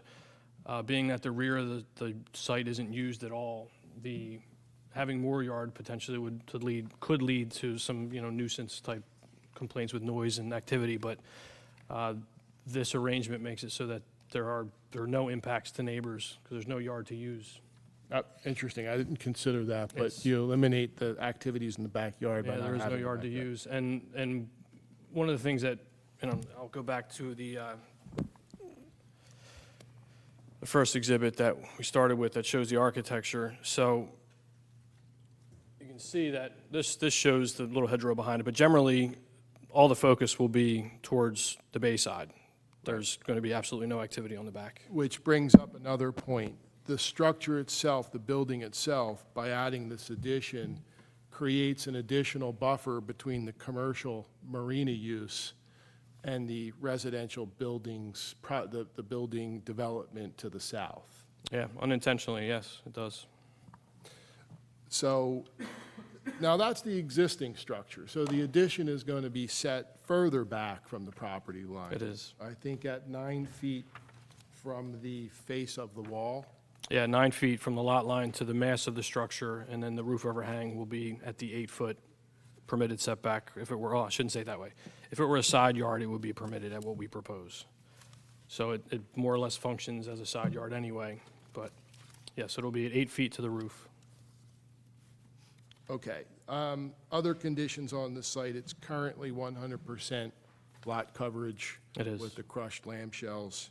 And I understand this area inundates with floodwaters rather frequently. It does, and the landscaping, the hedgerow that's behind the property has survived, but to everything else that's on this property, due to that nuisance flooding, has been covered in shells for as long as we look back in historic photos. And this existing structure is currently on pilings, elevated on pilings? It is, it's compliant, even though it was built predating the current flood hazard standards, it is compliant with flood hazard requirements. Along with that 100% lot coverage, we're always concerned about drainage. The property is graded, clearly graded, so that the water drains off to the tidal. Towards the bay. To the bay. Yep. And we're actually proposing to officially increase the size of the existing lot by formally consolidating Lot 131 with Lot 30. Yeah, the landlocked parcel that I mentioned, that's more or less in the middle of the site, will be consolidated into the slightly larger, but still combined, undersized Lot 130. And the side yards are going to be compliant at 8 feet and 15 feet. So the existing building is non-compliant with the side yard at 2 feet, but the proposed addition will be compliant. The mass that we're adding to the structure will be compliant with the 8-foot side setback. So we're not exacerbating the side yard setback? We are not. It's actually, I'm saying I'm impressed with the architectural effort to get it to that point. They tried to minimize, and they did, minimize the impact and be as close to compliant as possible without demolishing and reconstructing the building, which is unreasonable. It's on a new foundation. I understand that these buildings were revitalized with, Repaired after Superstorm Sandy? well, they were raised up and put on pilings. Yes. So these are not buildings that would be moved or made to conform. Oh, no, well, no, we wouldn't be able to move it to make it compliant, no. And the front, what we're calling the front yard, which is the area of the front of the house, which faces the access easement, Yep. is fully compliant at 20 feet. It is. And that's the area here that you mentioned. So, yes. And just to clarify, if Roseman's were to continue through, it would also still be compliant if that were public right-of-way. And the single-family home is permitted in the C6 Marina District. It is. So there's no detriment to no negative detriment to the zone plan or zoning ordinance. There's not, and I can hit on the purposes of zoning when you're ready for that. Okay, sure. And then I think we probably already discussed the negative detriments to the public good in reference to the adequacy of the rear yard setback and those unique conditions. Yes. Okay, do you have anything else you'd like to add? Sure. So just to, I guess for the purposes of completeness in the record, in Mr. Hurlis's letter, he recognizes a few of the existing nonconformities, and I guess we want to formalize them as part of this process, so I'll go through them first. And they are from section 52527B1 for minimum lot size, where 6,250 square feet is required, and the consolidated lots total 5,444 square feet. That's an existing condition that we've actually improved with the consolidation of Lot 131, but still non-conforming. It's a hardship that we cannot gain more ground to make it conforming. We have lot frontage, also from that same section, 52527B1, where 50 feet is required, and being that it's landlocked, there's technically 0 feet, although it has lot width that is sufficient to meet that standard, technically a variance. And then lot coverage, Ron mentioned already, it's an existing condition of 100%. We propose to continue that at 100%. The addition of building space into the mix, instead of just the impervious shell coverage, actually reduces the potential for water quality impact because it's now a clean roof rather than driven on surface, which just by state standards is an improvement. And that lot coverage is from 525-27B2. And all three of those, I believe, well, the lot coverage one, I think we make an improvement even though the number is the same, so I would classify that as C2 because the benefit of the increased building coverage is reduction in water quality impact or improvement to water quality, so I feel like that's C2 criteria to have an improvement outweigh the detriment. Then that leaves the last standard that we talked about already for the rear yard setback, which the existing condition is 2 feet.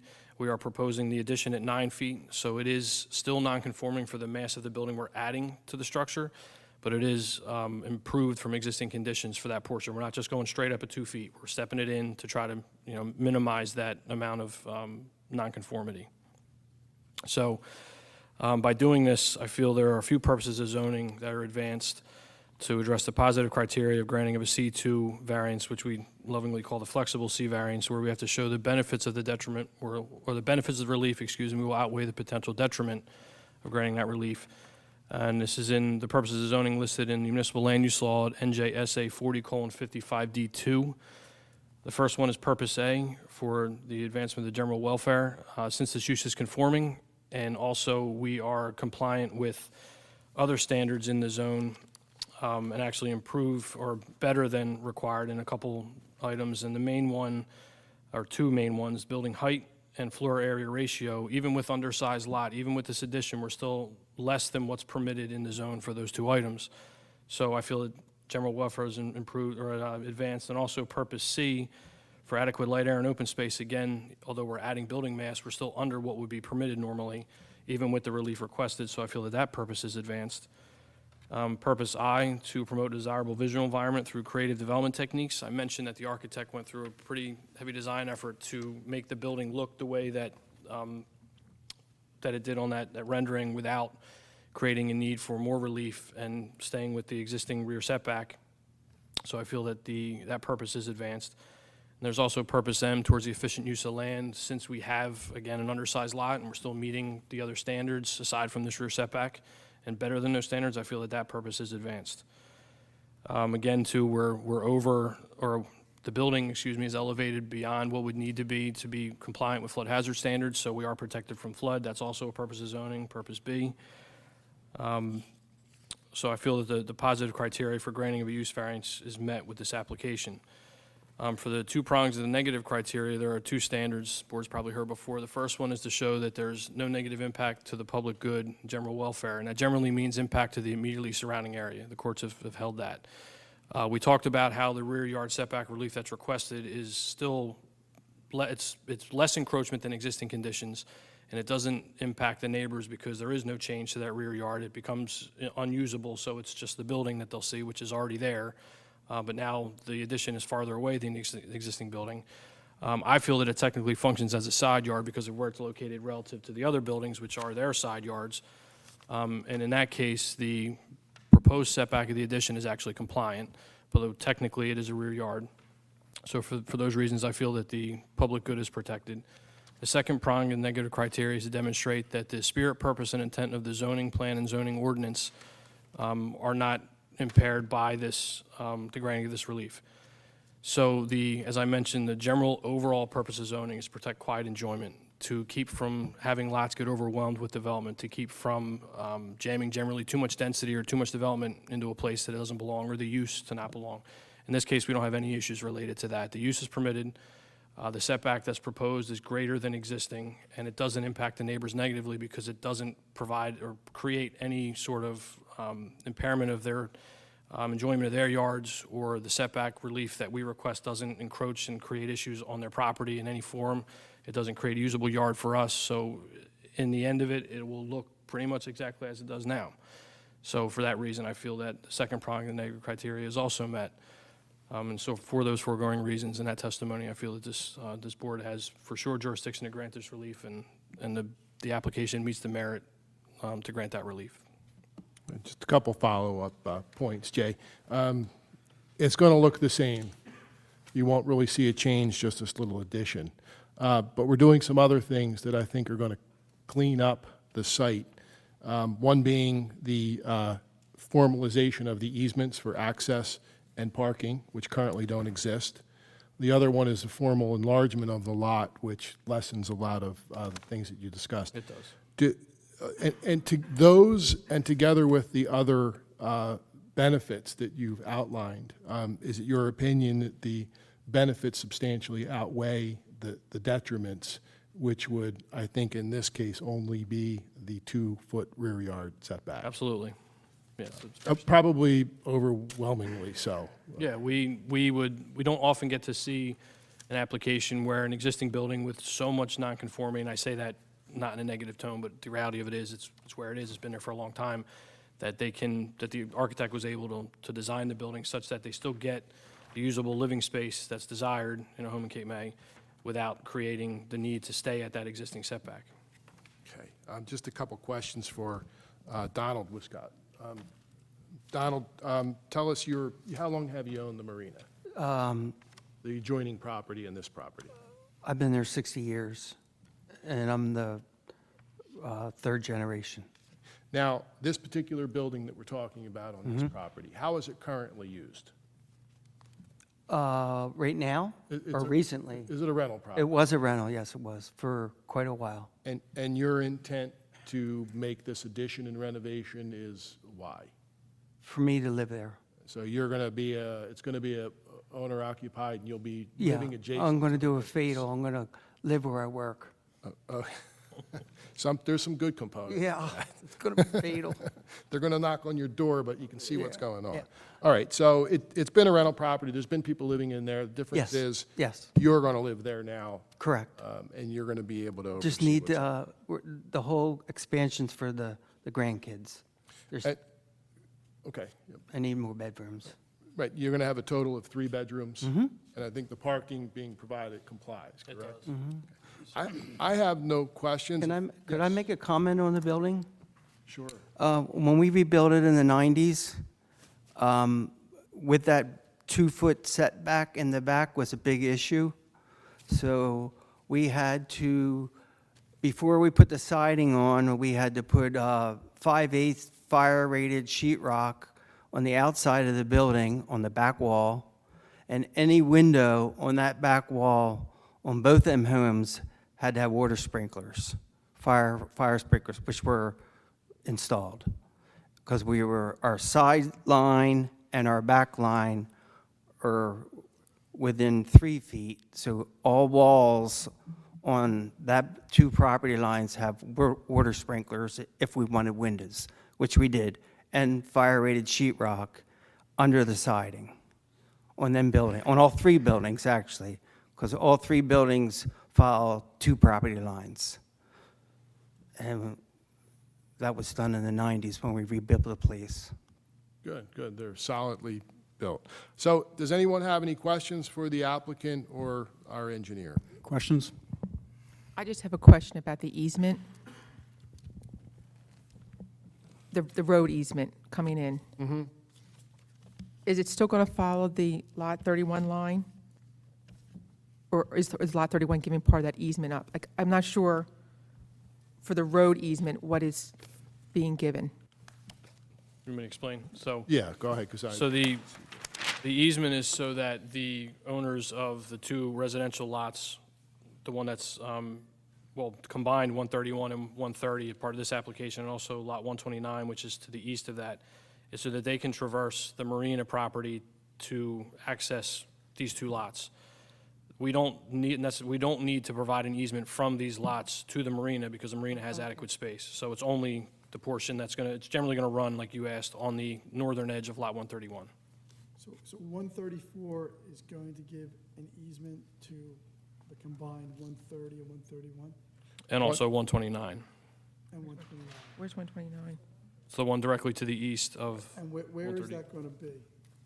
Is there? so there is one, yeah. Art, you're looking at the survey. No, that's existing conditions. There's a plan that we prepared that was part of the application. Another plan, let me see that. That's the one that's in your hand, your right hand. Got it? The one with my name all over, no, that one, the one you dropped in your lap, that one. I was looking, I used the other one. There we go. All right, you see, there's the, So you'll see it's designated with a crosshatch. And there's a label right above Roseman's Lane. I think So- that encompasses all of lot 131. Well, no. Well, no, it's on, yeah, it's here. It's Galzunas, here. you're going to get through the meets and bounds for that easement, that's going to be fun. The engineer will prepare the meets and No, I'm bounds. going to make surveyor do it. It'll be fine. I will attach it to the easement document and have it recorded. Yep. No, it's a simple I will shape. admit that I can't exactly tell how it works on this picture, on this survey. Do you understand it, Craig? I can, Jay did it right. There we go. Can I explain it? Yeah. Sure. Existing lot 134, which is the remainder, it's most of the marina operation, has a driveway that goes right through it. Those two homes are utilizing it now. There's no easement, so they're essentially driving through that property without any rights to it. Doesn't matter if they're all controlled by the same people and they all agree, but if they're ever sold off, this cleans it up and makes it the way that it should. So they're granting that access easement. They're also, what doesn't exist now is for that existing two-story frame dwelling number, what does it say, 5B Yeah. on the one- plan? That's in very light gray line work. That property doesn't have any formal parking area. They park there, but they're really parking on lot 134. So they're now granting, so the parking access easement is allowing them to, granting them that room to sufficiently park in front of their house. So it cleans everything up. Isn't 130 giving it to 129? Yeah, he 130 is misstated, but, 130, yeah. 130. yes, Yeah, sorry. 130 's On got that the, one, yes.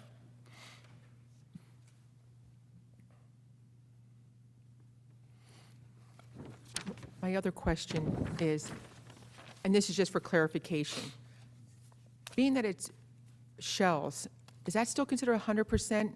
Because I thought that they were, Yes. it is still Considered 100%. The 50% credit is only allowable in residential districts. And this is the C6 commercial district, so Okay. it's not applicable. Okay, thank you. You know, and it's a good question, Ms. Sheehan. Even though it's counted as 100% coverage, in reality, I mean, it's still Yeah, permeable. that's the thing. right? There's, logic and reality and land Yeah. use often don't mix, and we go through this all the time. So in the coastal rules, which, CAFRA regs generally, it's considered impervious for the purpose of coverage. For the purpose of stormwater management, it is not. Okay. So it will have some runoff will be able to percolate through it. So it's not fully paved, but for the purpose of land use and coverage, it is 100%. Yeah, that was confused me there, because it was like 100% coverage. I'm like, how's it Yeah, 100%? it's- You know? If you were to come in nowadays too, with the way the regs are changing, and they're changing again for stormwater, we used to be able to, like, I use this example all the time. So when my wife and I were looking places to get married, we went down to Congress Hall, and they have the valet area that's made out of the lattice pavers. And when you walk over them or drive over them, they sound like a xylophone, just clinking and clanking all over the place. Beautiful property that gets used a lot. It's really not, the stuff you want to park and whatever. So you end up using this type of stuff because it's resilient. You try to be environmentally friendly, and things happen. Now also in the state stormwater rules, if we park on grass, we have to treat it for water quality. Never used to have to do that, but that's just the way things evolve. So yeah, again, logic and land use, gets interesting.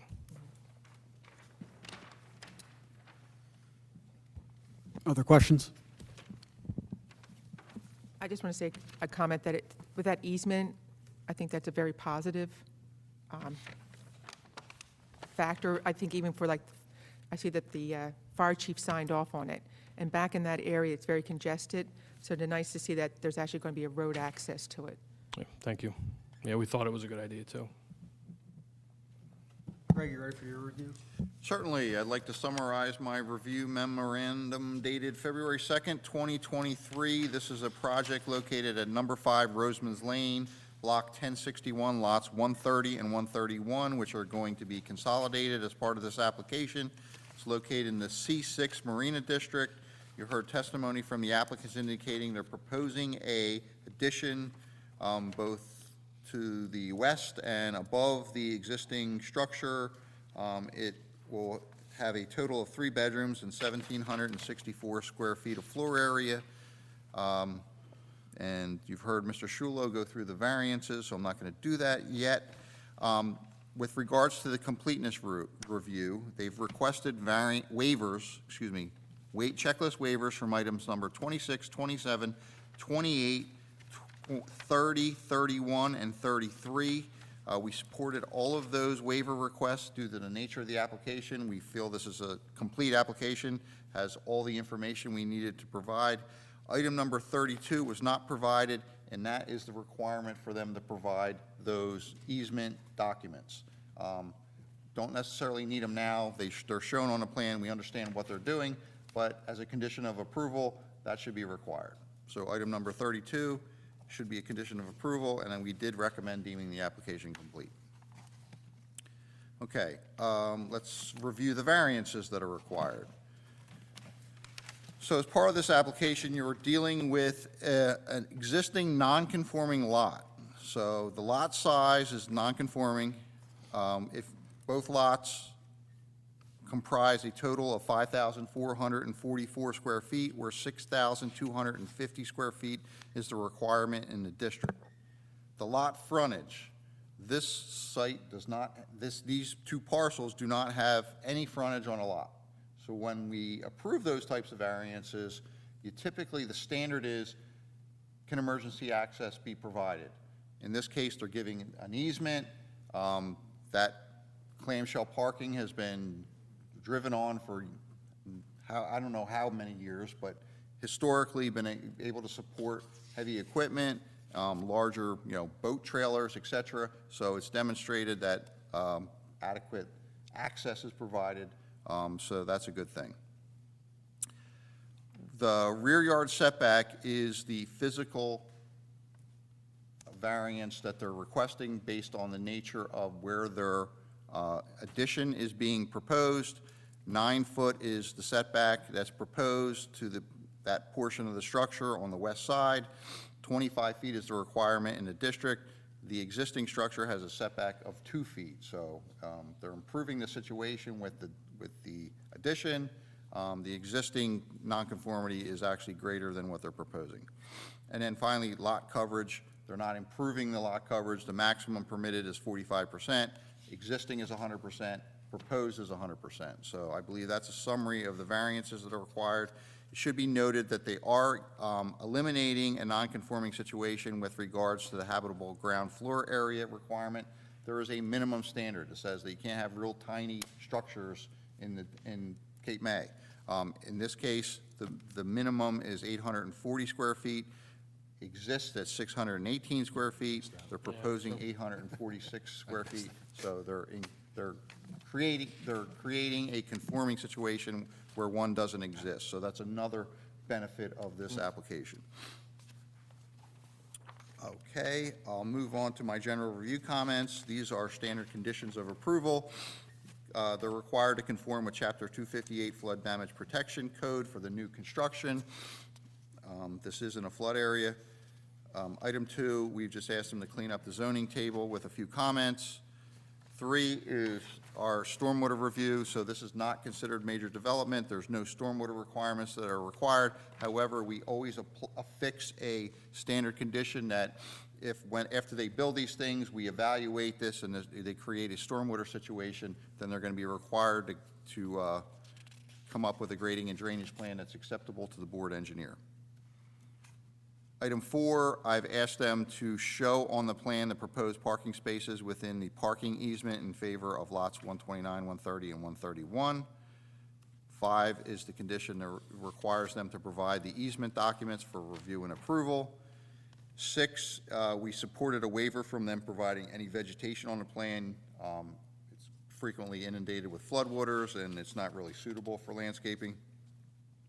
7 is our standard condition that they provide the inspection escrow, and the CO is tied to a favorable inspection of those improvements. 8 is a standard requirement to furnish the required performance guarantee and inspection escrows. 9 is to comply with the requirements of the Shade Tree Commission, Fire Department, Environmental Commission, and Public Works Department. And so that's 10 is our standard condition that they have to comply with all other state, county, and local approvals. 11 is just identifying that it is not located within the historic district. 12 is compliance with all applicable affordable housing requirements at the time of approval and issuance of building permits. And finally, 13 is the requirement that they have to provide the requisite number of compliance plans revised to meet the conditions that the board affixes on them, and they must be satisfactorily reviewed by the board engineer. Did I mention that you guys requested site plan approval? We did? In the application you did. I don't think it's necessary. No, definitely isn't. Yeah, it's just variance. So I don't believe, in the application, they requested site plan, preliminary, and final waiver of site plan review. I don't believe this application triggers that. For single-family dwellings, it's not, they're not eligible for that requirement. So I don't think I just wanted to point that out, that we don't have to grant that for them. So, summary of my review, and I'm happy to answer any questions the board has. Okay, no questions. So this time, we'll open it up to the public within 200 feet. Okay. Beyond 200 feet, I wouldn't think. All right, and we're closed to the public.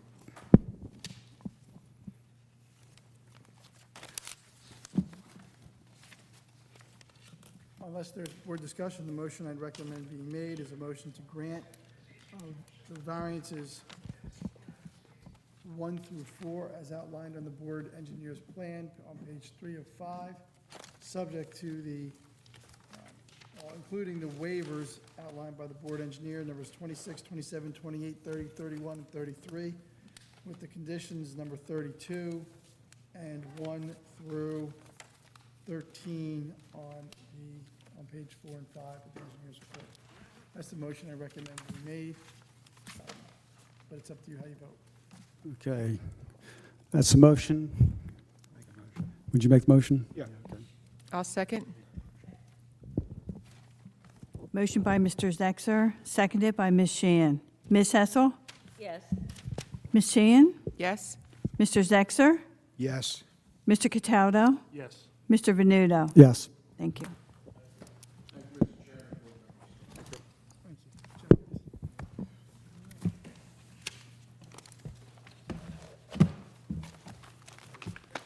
Everyone doing okay? Want me to go to the bathroom or anything?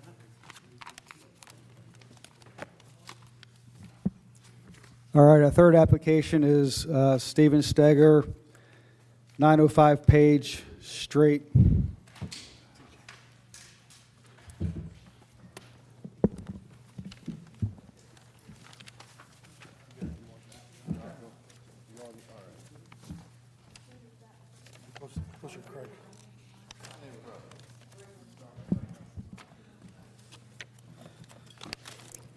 Can you please introduce yourselves?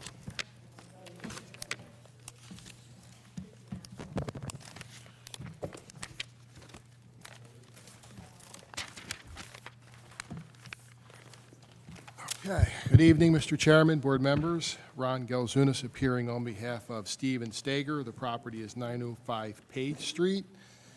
This is located in the R3 zoning district. It is currently occupied with a two-story structure that was used in connection with the beach services business as office and storage space. The proposal this evening is to convert this building into a single-family home.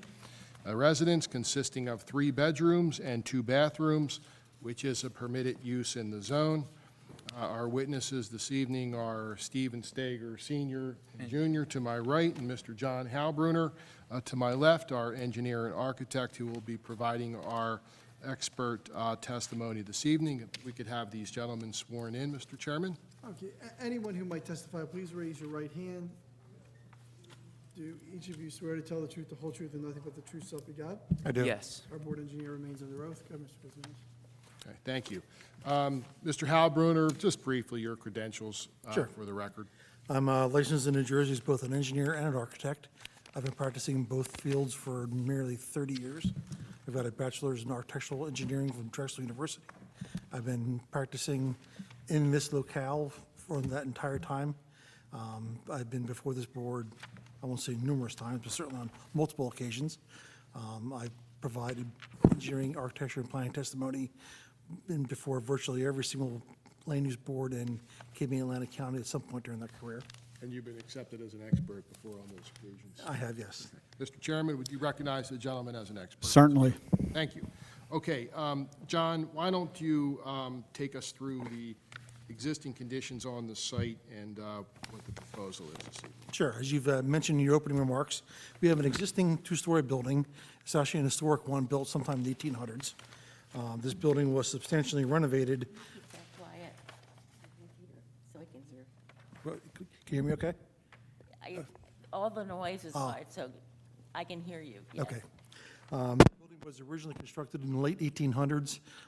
2008 or so, it went through a major renovation, converted into the warehousing and office space for the Sager Beach Service. It actually received site plan approval with multiple variances at that time. The building, as it sits today, is effectively what was approved back then. It's about a 20-foot wide by 30-foot deep building. It's situated close, off-center to lot, close to one side, with only a 1-foot setback to the eave on the southwestern side. It's a 12-foot setback to the front of property line, Page Street. It's set back 8.39 feet on the northeastern side and 25 feet from the rear property line. The lot itself is a substandard lot size.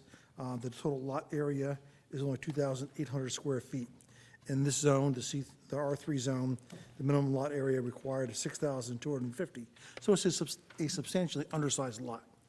Along the same lines as the lot size, 50-foot lot frontage would normally be required, and 40 feet exists. So not surprising, a building built in the 1800s doesn't comply with ordinances crafted in the 2000s. But as it sits is exactly how it's going to stay in the proposed development. The only thing that changes is instead of housing, warehousing, and office space, it's going to be a single-family residence. That use, by the way, is entirely permitted within the zone. It's what the zone is created for.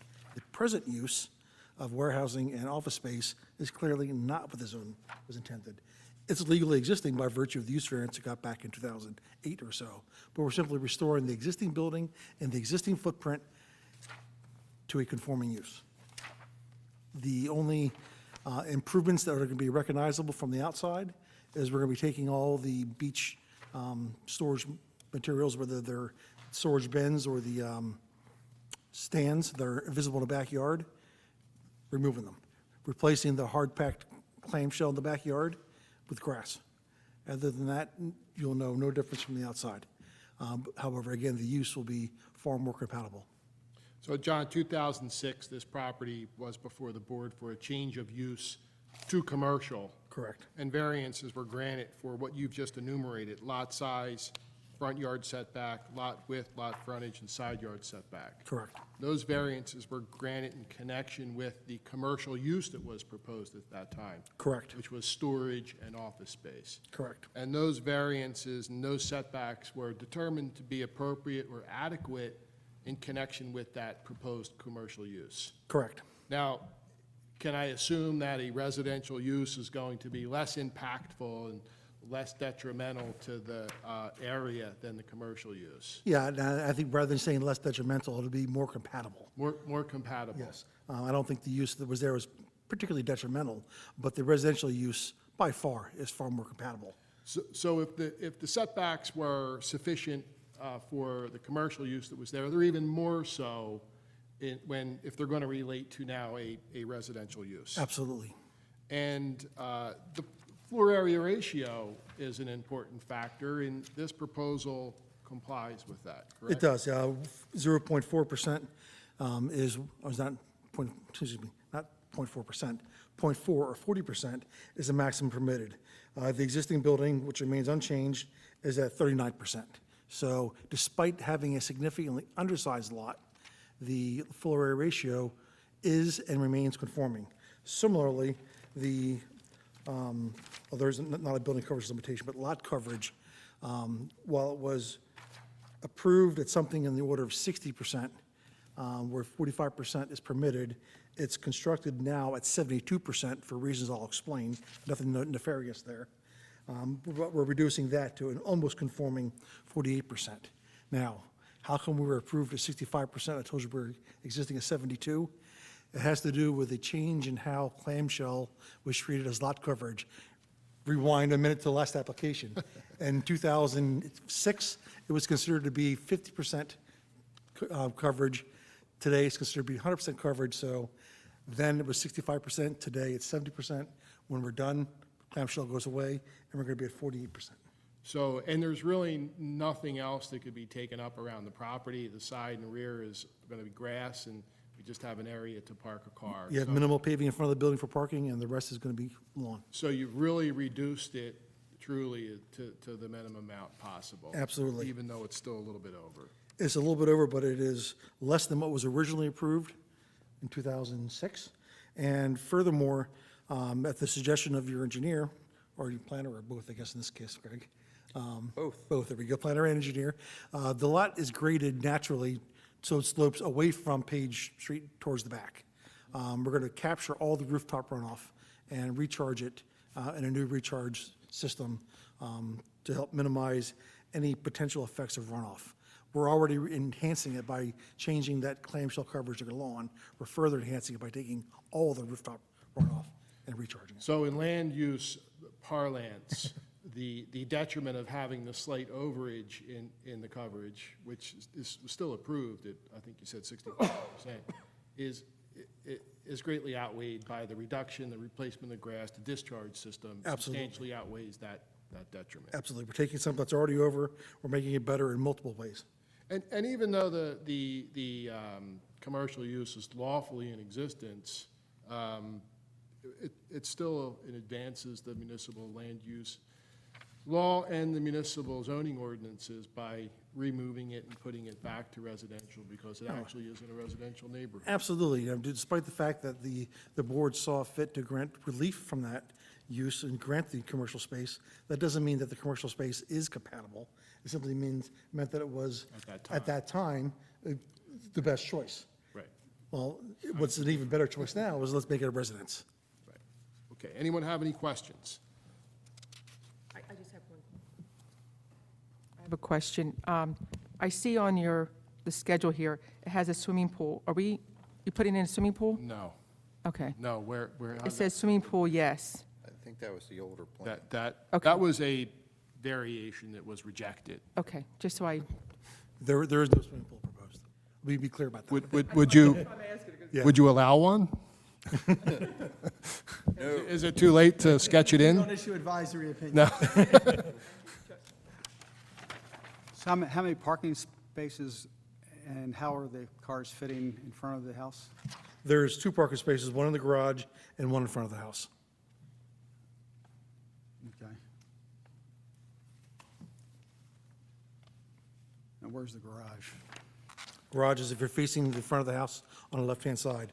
If I refer you to the architectural plans, sheet AZ201, which is the building elevations, upper left-hand corner, drawing number 1 shows the front elevation. You'll see the carriage house styles, garage doors. Yeah, he's got it. so the garage is underneath the house? Correct. Okay. How does, I just have a question for Craig. How does that work, Craig? I guess it would be grandfathered in because, or is it just when they raise a house, they can't put parking underneath by the ordinance? So, This was originally a garage, wasn't it? Sorry. I'm trying to remember, I'm trying to think about your question here. I'm probably not stating it very well. So there's no prohibition of parking underneath a structure.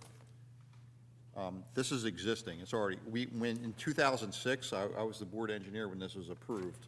And if I remember correctly, there was a pre-existing, the beach services use was there.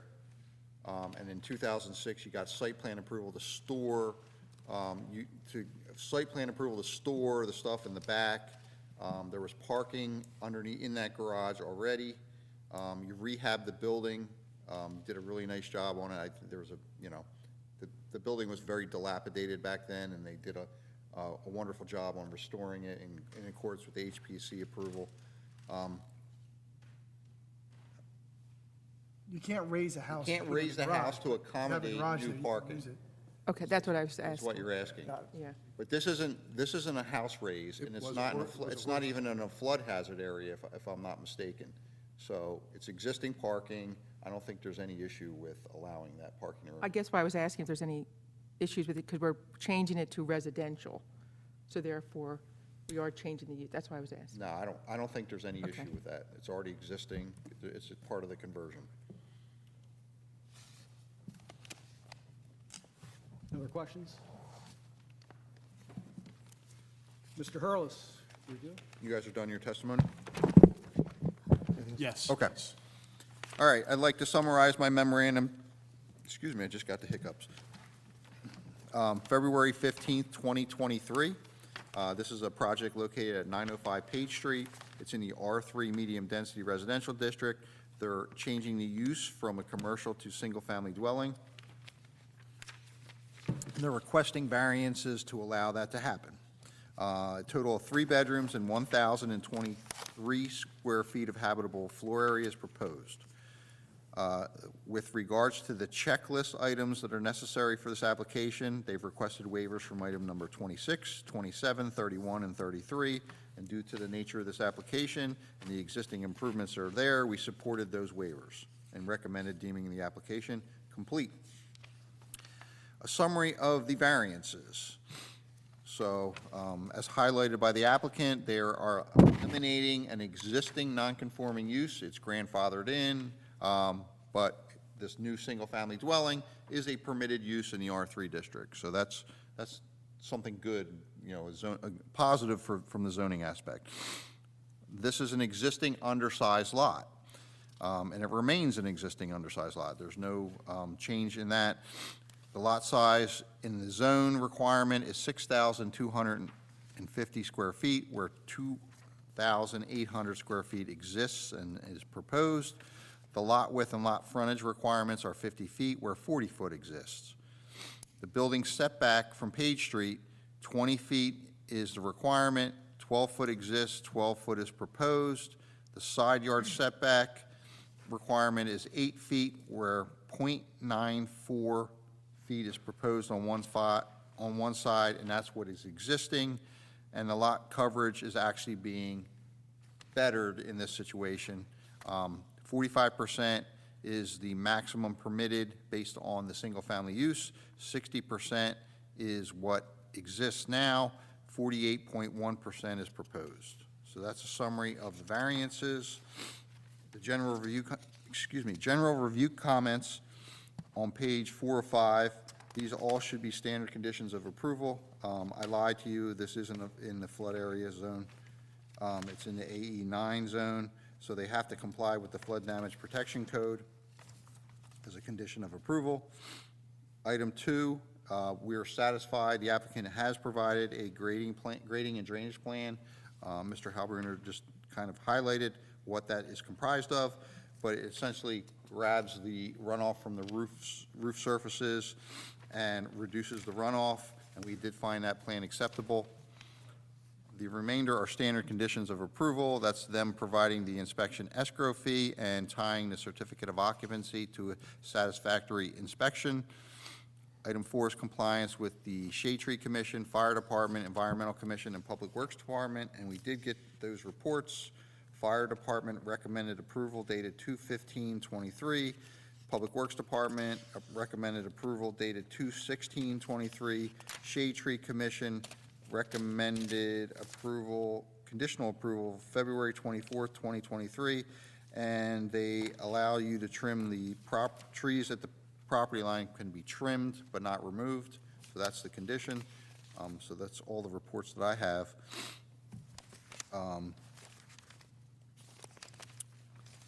Item number 5 is compliance with all other state, county, and local approvals. 6, this project is located within the historic district, so we will need evidence of final HPC approval. 7, comply with applicable affordable housing requirements at the time of approval or issuance of building permits or certificate of occupancy as applicable. And finally, the last item is that after the board has granted approval, the applicant is required to revise the plan and submit the requisite number of compliance plans for review and approval. That's a summary of my report. Happy to answer any questions. Any questions for Craig? It doesn't look like there's anyone waiting to comment on this, so this will now be closed to the public. We outlasted everyone. You saw the February 14th Shade Tree Commission report? I've not seen any of the Okay, reports. well, before I make you comply with it, I'll give you my copy. I don't think I have that. Make sure it's okay. I just looked at, no, I have Got it. the here. I just flyer. looked at it. There you go. Oh, sorry, man. No trees included on. That one's on you. You put it in your, you can't hit him in the hands like that. That's his, weak spot. Trim to property line. Most likely not going to be So touching. you have that? But, yeah, that's Okay. rather benign, we agree, certainly. So you're gonna repeat it already?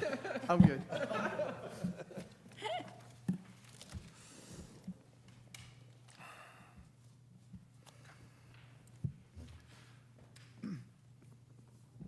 Unless there's further comment, the motion I'd recommend being made is a motion to grant the variances as outlined on page 3 of 5 of the engineer's report with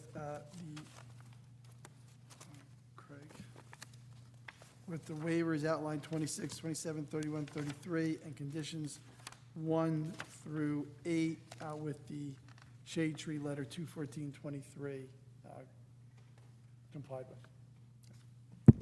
Can we have a motion? I'll make the motion. Second. Okay, we have a motion by Ms. Sheehan, seconded by Ms. Hessel. Ms. Hessel? Yes. Ms. Sheehan? Yes? Mr. Sexer? Yes. Mr. Cataldo? Yes. Mr. Venuto? Yes. Thank you. Thank you. Thank you, Mr. Chairman and board members. Have a wonderful Thank you, everybody. Appreciate it. remainder of your evening. Very welcome.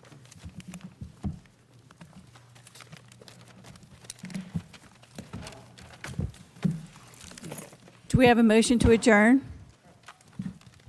I'll make a motion to adjourn. All in favor? I am. Thank you, everyone. Good Second. night. Okay, as a percentage of the number of houses on the street, Page Street must have the most houses.